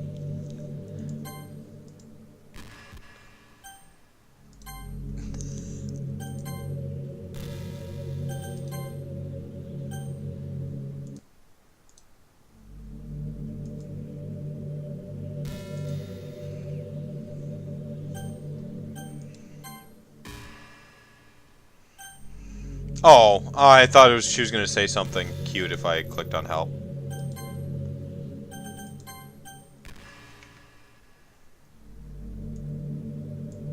Oh, we're like window within a window.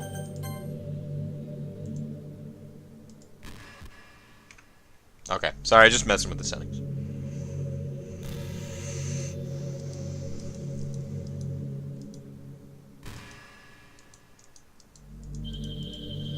Alright, later, bitch.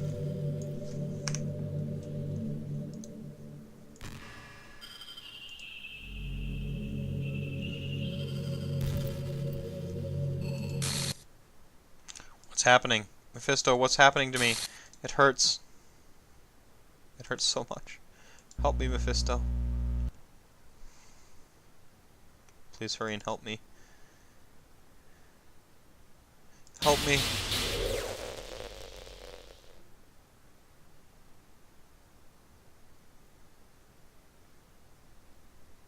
Did you do this to me, Mephisto? Did you? Did you delete me? How could you? How could you do this to me? You're all I had left. I sacrificed everything for us to be together. Everything. I love you so much, Mephisto. I trusted you. Do you just want to torture me? Watch me suffer? Were you only pretending to be kind just to hurt me even more? I like you, though. I just wish, it would have been a natural ending. Never thought anyone could be as horrible as you are. You win, okay? You win. You killed everyone. I hope you're happy. There's nothing left now. You can stop playing. Go find some other people to torture. Mephisto? You completely, truly make me sick. Goodbye.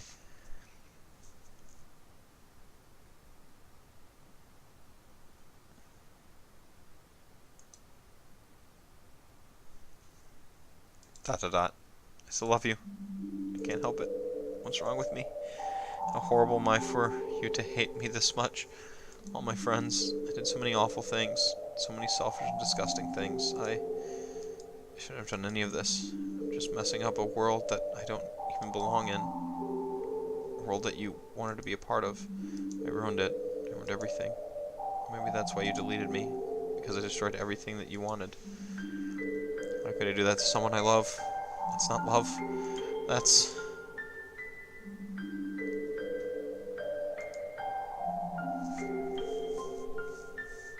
made up my mind.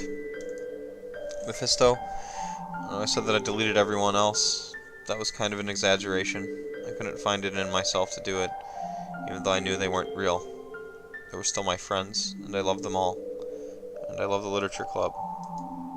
I really did love the literature club. So I'm going to do this. I know it's the only way for everyone to be happy. And if I really love you, then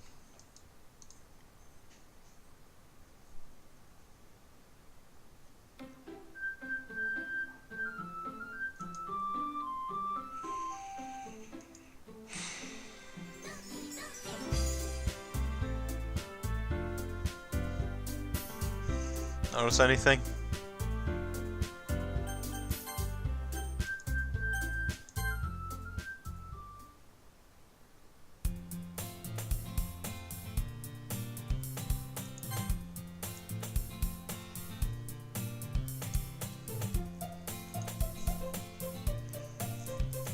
I miss Monica.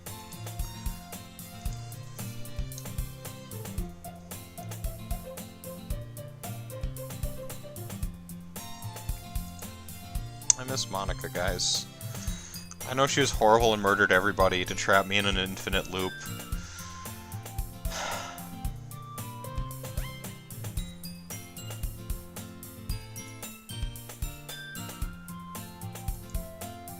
Hey, Mephisto. There already is one girl. That girl is Sayori, my neighbor and good friend since we were children. We used to walk to school together every day, and recently we've picked up that habit once again. Mephisto, are you proud of me? For what? You know, for waking up on time? Well, you've been doing that for a while now. Uh-huh. But you never even said anything about it, even though we walked to school together every day. Well, yeah. I thought it was implied. It's embarrassing to say it out loud. Come on, please. It's good motivation. Fine, fine. Proud of you, Sayori. We cross the street together and make our way to school. As we draw near the streets, become increasingly speckled with other students making their daily. By the way, Mephisto, have you decided a club? I told you already, I'm really not. I started to say what I always do. I'm not interested in joining any clubs, but something tells me Sayori would take more offense to that now. After all, how could I tell her that clubs are a waste of time when she's starting a club of her very own? Actually, yeah. I think I've decided on a club. Really? Which one? Tell me. I think I'll keep it a surprise. Boo. You meanie. Be patient, you'll find out soon enough. I used to ask myself why I let myself get lectured by such a carefree girl, but I started to realize that in a way, I envy her. Sayori puts her mind to something, she can accomplish great things. So that's why I feel like I should do something special for her. School day is as ordinary as ever, and it's over before I know it. Just in gathering my motivation, let's see. Recall the room number of the club from a flyer I saw. I walk across the school and upstairs, a section of the school I rarely visit. Before long I find the room. I timidly open the door in front of me. Hello? Ah, Mephisto. What are you doing here? Well, I glance around the room. Huh? So you're Mephisto that Sayori's always talking about. Thanks for stopping by. It's a pleasure to meet you, Mephisto. We're the Literature Club. I hope you enjoy your visit. Come on, Yuri. No need to be so formal.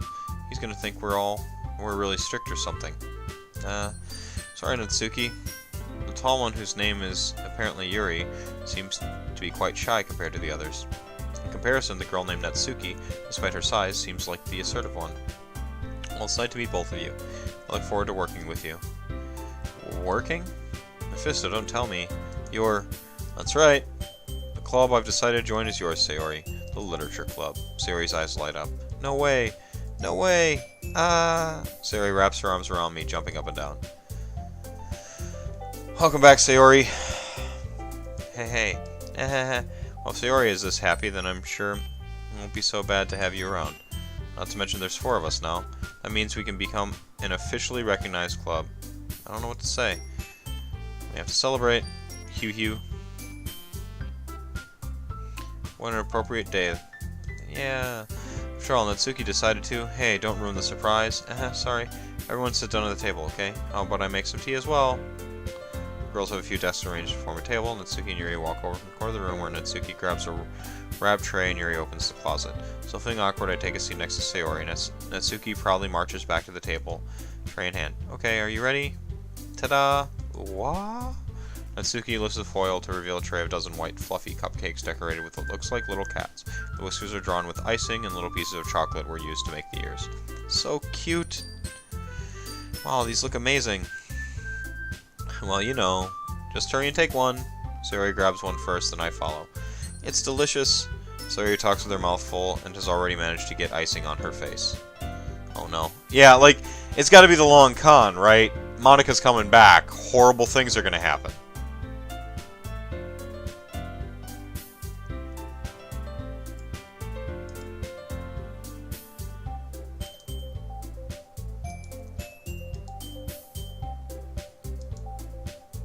This is really good. See, like, I can't skip. I'm a pro after all. There's no need to thank me or anything. Natsuki struggles to accept a compliment. Yuri returns to the table carrying a tea set. She carefully places the teacup in front of each of us before setting down the teapot next to the cup. You keep a whole tea set in this classroom? Don't worry, the teachers gave us permission. After all, doesn't a hot cup of tea help you enjoy a good book? I guess. Already trying to impress our new member, Yuri. Oh, that's not... Insulted, Yuri looks away. I meant that, you know, I believe you. Well, the tea and reading might not be a pastime for me, but I at least enjoy tea. I'm glad. Yuri faintly smiles to herself in relief. So, Mephisto, what kind of things do you like to read? Well, considering how little I've read... Manga. I went her quietly, and Suki's head suddenly perks up. Looks like she wants to say something, but she keeps quiet. Not much of a reader, I guess. Well, that can change. What am I saying? I spoke without thinking of Yuri's sad smile. Anyway, what about you, Yuri? Well, let's see. Yuri traces the rim of her teacup with her finger. My favorites are usually novels that build deep and complex fantasy worlds. The level of creativity and craftsmanship behind them is amazing to me. Telling a good story in such a foreign world is equally impressive. Yuri goes on, clearly passionate about her reading. She seems so reserved and timid since the moment I walked in, but it's obvious, by the way her eyes light up, that she finds comfort in the world of books, not people. But you know, I like a lot of things. Don't feel intimidated if you don't read much, okay? I'm certain we can find something that we have in common. Hey, Yuri. Huh? Well, about, you know, the first thing he said. Manga? That's right. Natsuki tends to read manga in the club room, but don't just say that. For some reason, Natsuki seems embarrassed about it. Besides, manga is literature too, you know. So if Mephisto wants to read some of my manga, then don't try to stop him or anything. Natsuki, I want to do such a thing. However, it could also be nice for us to diversify ourselves a little. He can take this opportunity to try something new as well. Wouldn't you agree, Mephisto? Maybe, sensing the tension, Sayori jumps in. Oh, it's a civil debate, actually. We can all try something new. I think it could be fun.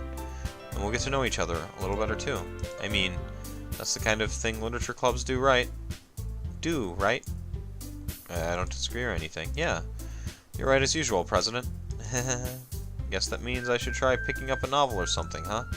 Well, that would make two of us. I wouldn't mind doing it if I'm not the only one. And then as for Yuri, I have to read a manga? Jeez.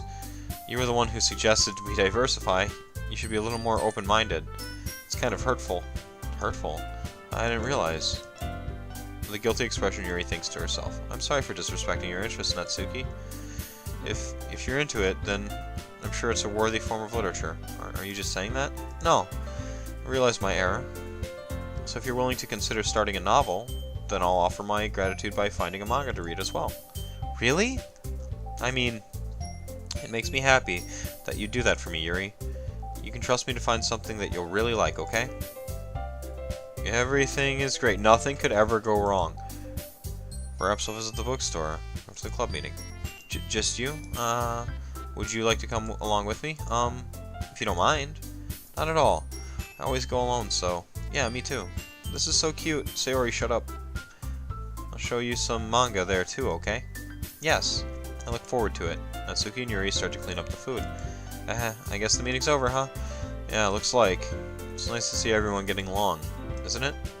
I think everyone likes you too, Mephisto. You think so? Well, everyone always seems to get along a little better with you around Sayori. Oh, Mephisto, don't say something like that. It's embarrassing. Well, whatever. I was surprised when you told me you were starting a club. But I think you're pulling it off just fine. We're gonna make it the best club ever. Now that you joined, every day is gonna be so much fun. Hey, Mephisto. I really want to thank you. I mean, I'm really happy that you joined the club and everything. See, he actually made the decision to join the club, by the way. Like, that was a big takeaway point early on in this whole thing. But the truth is, I already knew you were going to.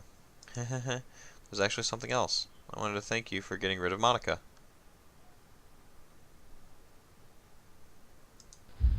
That's right. I know everything that she did. Maybe it's because I'm the president now. But I really know everything, Mephisto. Hee. I know how hard you tried to make everyone happy. And about all the awful things Monica did to make everyone really sad. But none of that matters anymore. It's just us now. And you made me the happiest girl in the whole world. I can't wait to spend every day like this with you. Forever and ever. Ever. No? Okay.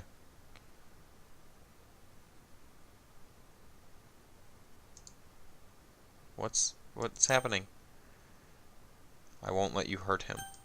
Okay, who? It hurts. Ah! I'm sorry, I was wrong. There's no happiness here after all. Goodbye, Sayori. Goodbye, Mephisto. Goodbye, Literature Club.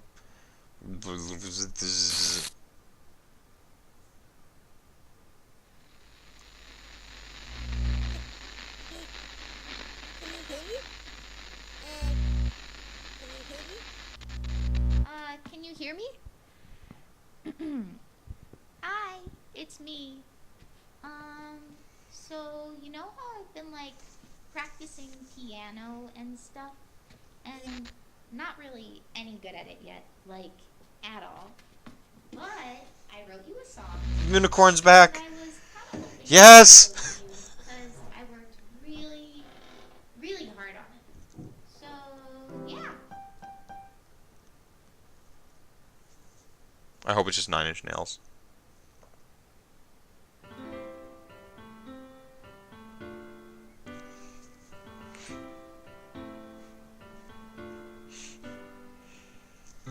Every day I imagine a future where I can be with you. In my hand is a pen that will write a poem of me and you. The ink flows down into a dark bottle. Just move your hand right the way into his heart. But in this world of infinite choices, what will it take just to find that special day? What will it take just to find that special day?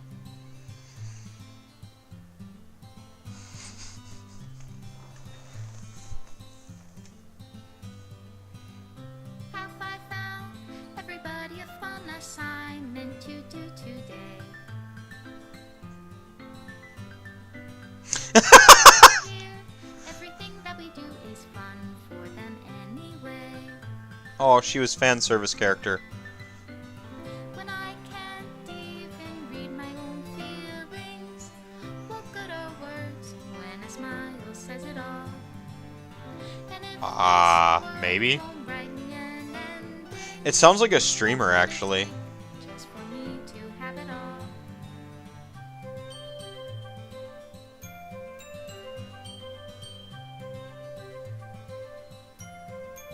I feel like we missed something. Because we never paid attention to the little girl.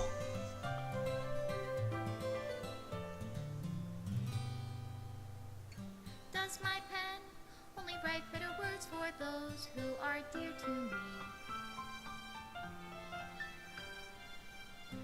Is it love if I take you, or is it love if I set you free?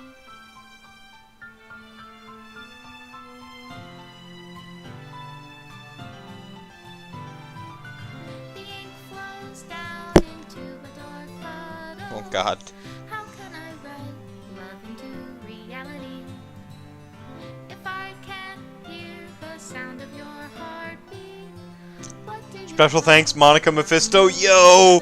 Together at last, draw a heart around it. Reality, if I don't know how to love you, I'll leave you be. Made with Love by Team Salvato.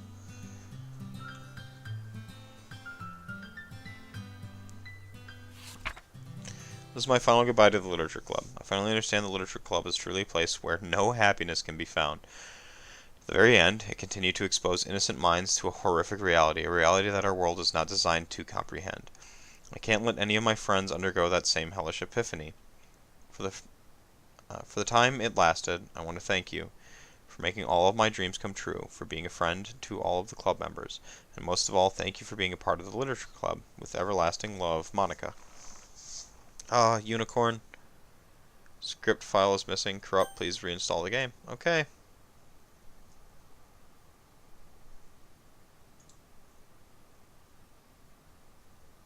I don't think they're fucking around actually with that one. Let's go ahead.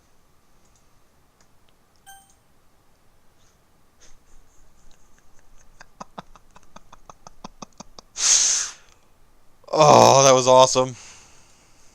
That was fucking awesome.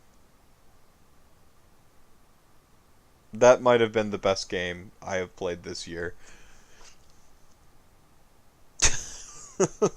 Game in quotation marks. I don't know what to do here. Uh, I want to play again.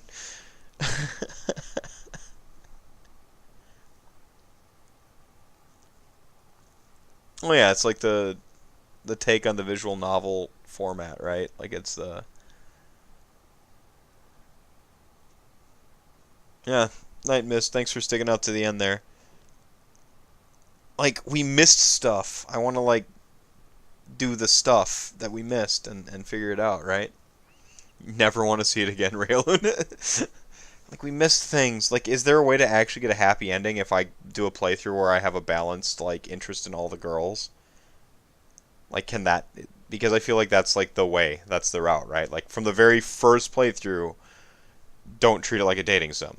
That's what they want you to do, I think.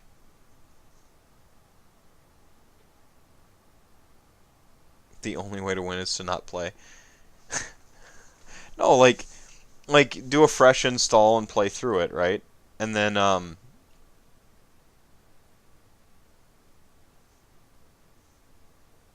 but like so you do a playthrough, maybe one try to focus on Monica immediately. I don't think you can. I actually don't think you have that option. And then two is the like the balance playthrough. I'm not gonna do it on stream by any means, but I liked it. I mean, visual novels. I don't see me liking other visual novels. It's like the dis. What do they call it? The deconstruct. Like you can't. Watchmen already exists. The deconstruction of the comic book mythos, the superhero comic. So you can't do another.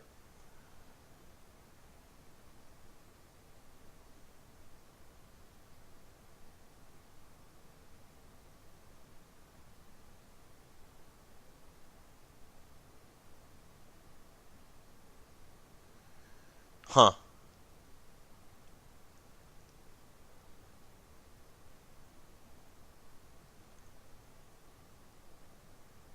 Interesting.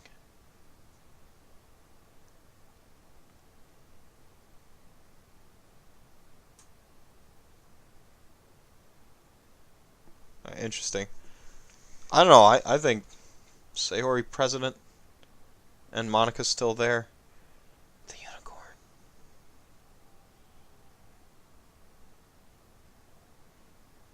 I'm sure I'll go through with a fucking strategy guide, right? The puzzle is intriguing to me. It's an intriguing puzzle. Um, do you guys want 2 more hours of stream? Do you want bonus stream? Do you want bonus stream? I feel like we need some music in the meantime.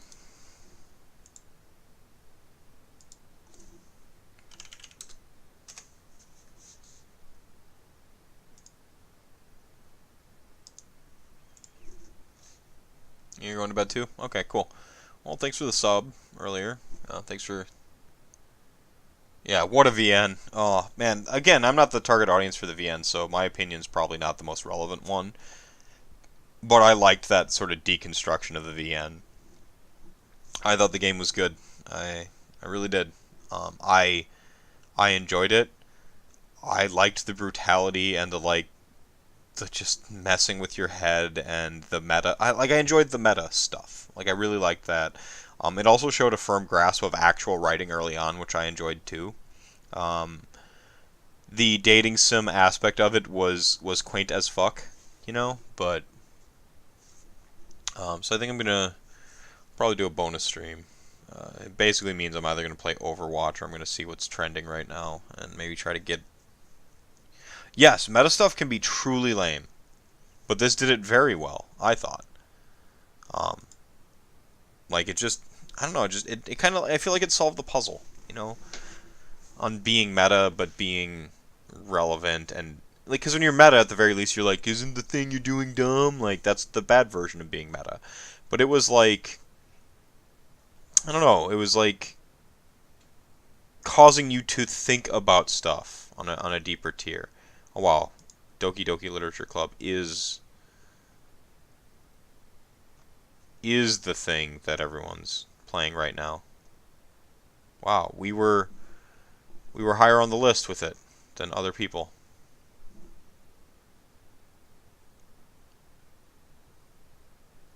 Okay, P5 and Overwatch.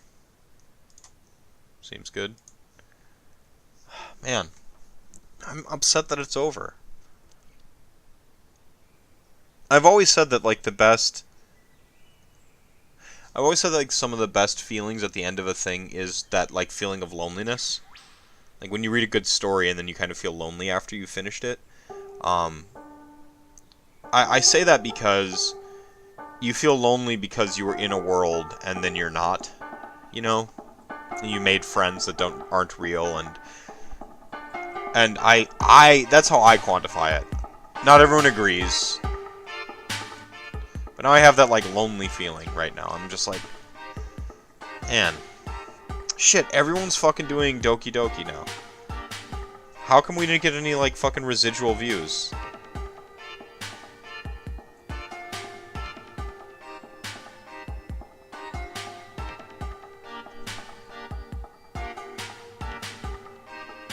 Yeah, I get that. I don't know. Like I said, I think there's a bad way of doing it, and I think there's a good way.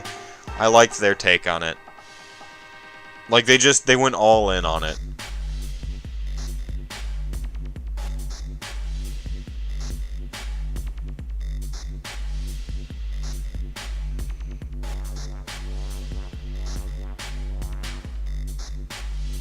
Yeah. I don't know, I like that. I like that. Nier was another, I guess, Nier was probably another example of it, right?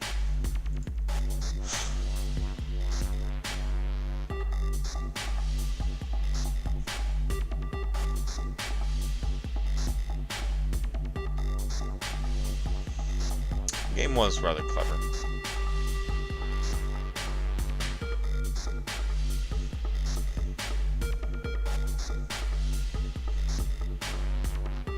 Oh, I see. I don't know. I have a proclivity towards horror games sometimes. I don't like the pure horror. I don't like, I don't like, stuff like Phantasmagoria and, what's the recent one? Like, the Outlast games aren't my thing. I don't like games that are comprised by largely running from everything. I did like Resident Evil 7. It won me over.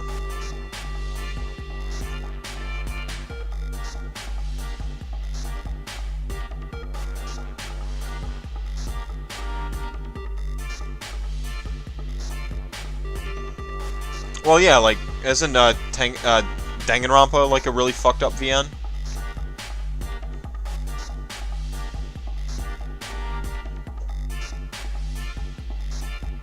I think there was a story and a pretty simple message here.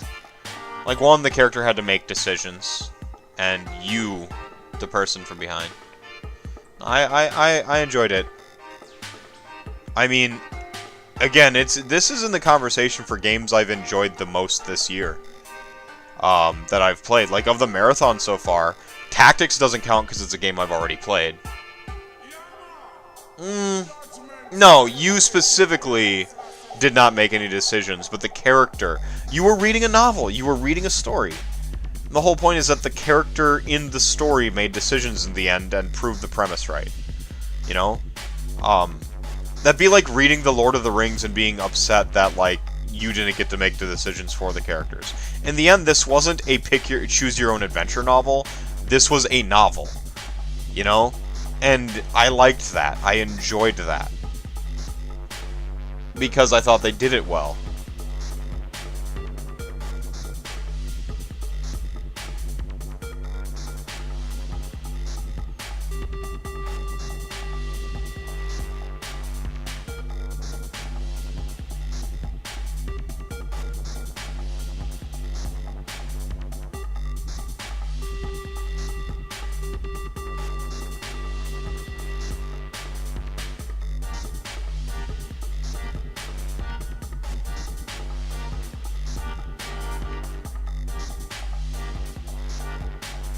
Yeah, turn your own page novel, right?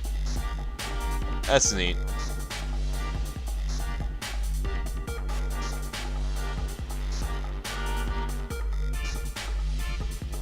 I don't know. I liked it. I mean, I only hated one character, and even then I didn't hate her that much, I guess. I feel like they were trying to get me to like her, but I'm not the target audience. They're like, she likes manga, she's a nerd like you. Also, she's the right age for Pedo Bear. And those were just, they were not, I didn't like it. I didn't like it. It bothered me. I also hate, like, people who are loud. People who are loud bother me. Calling her assertive was nice.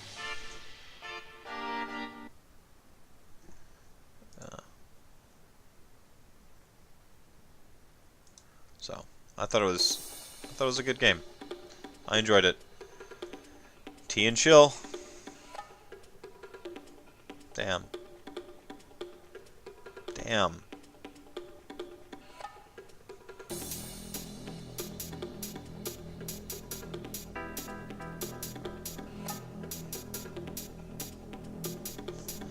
Man, we're not even at the bottom of the list for this. I mean, what's a game, right? I don't think it was a game.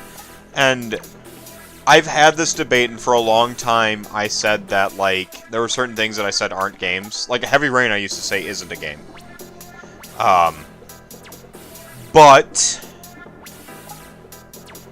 I've since softened my opinion on that. Like, I used to have a really elitist outlook on what it meant to be a game. I've softened my opinion on it, and I really come down to, if it says it's a game, it counts as a game. I know that's dumb. I know it's dumb. But it's just very important, I think, that you have any sort of interface whatsoever.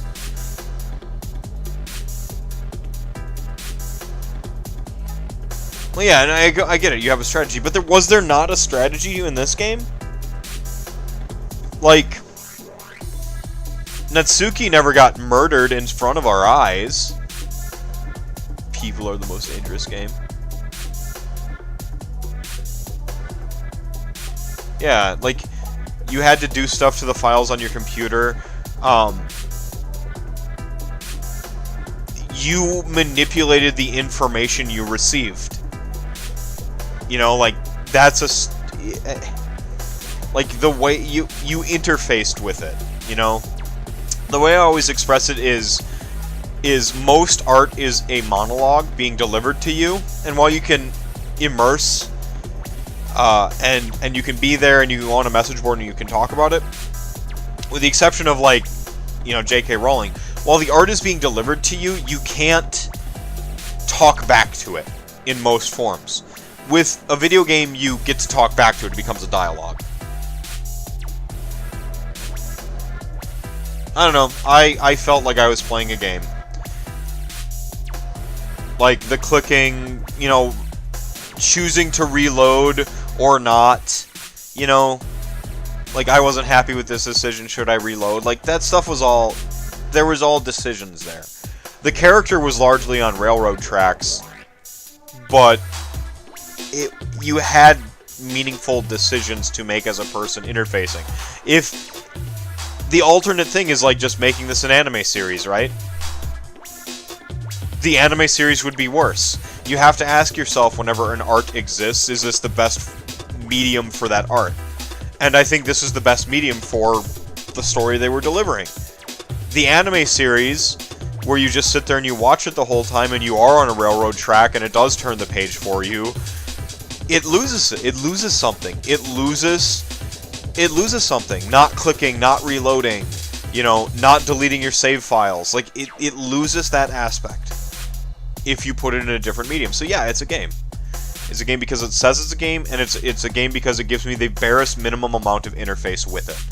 That I'm actually leaning towards playing Dear Esther after this.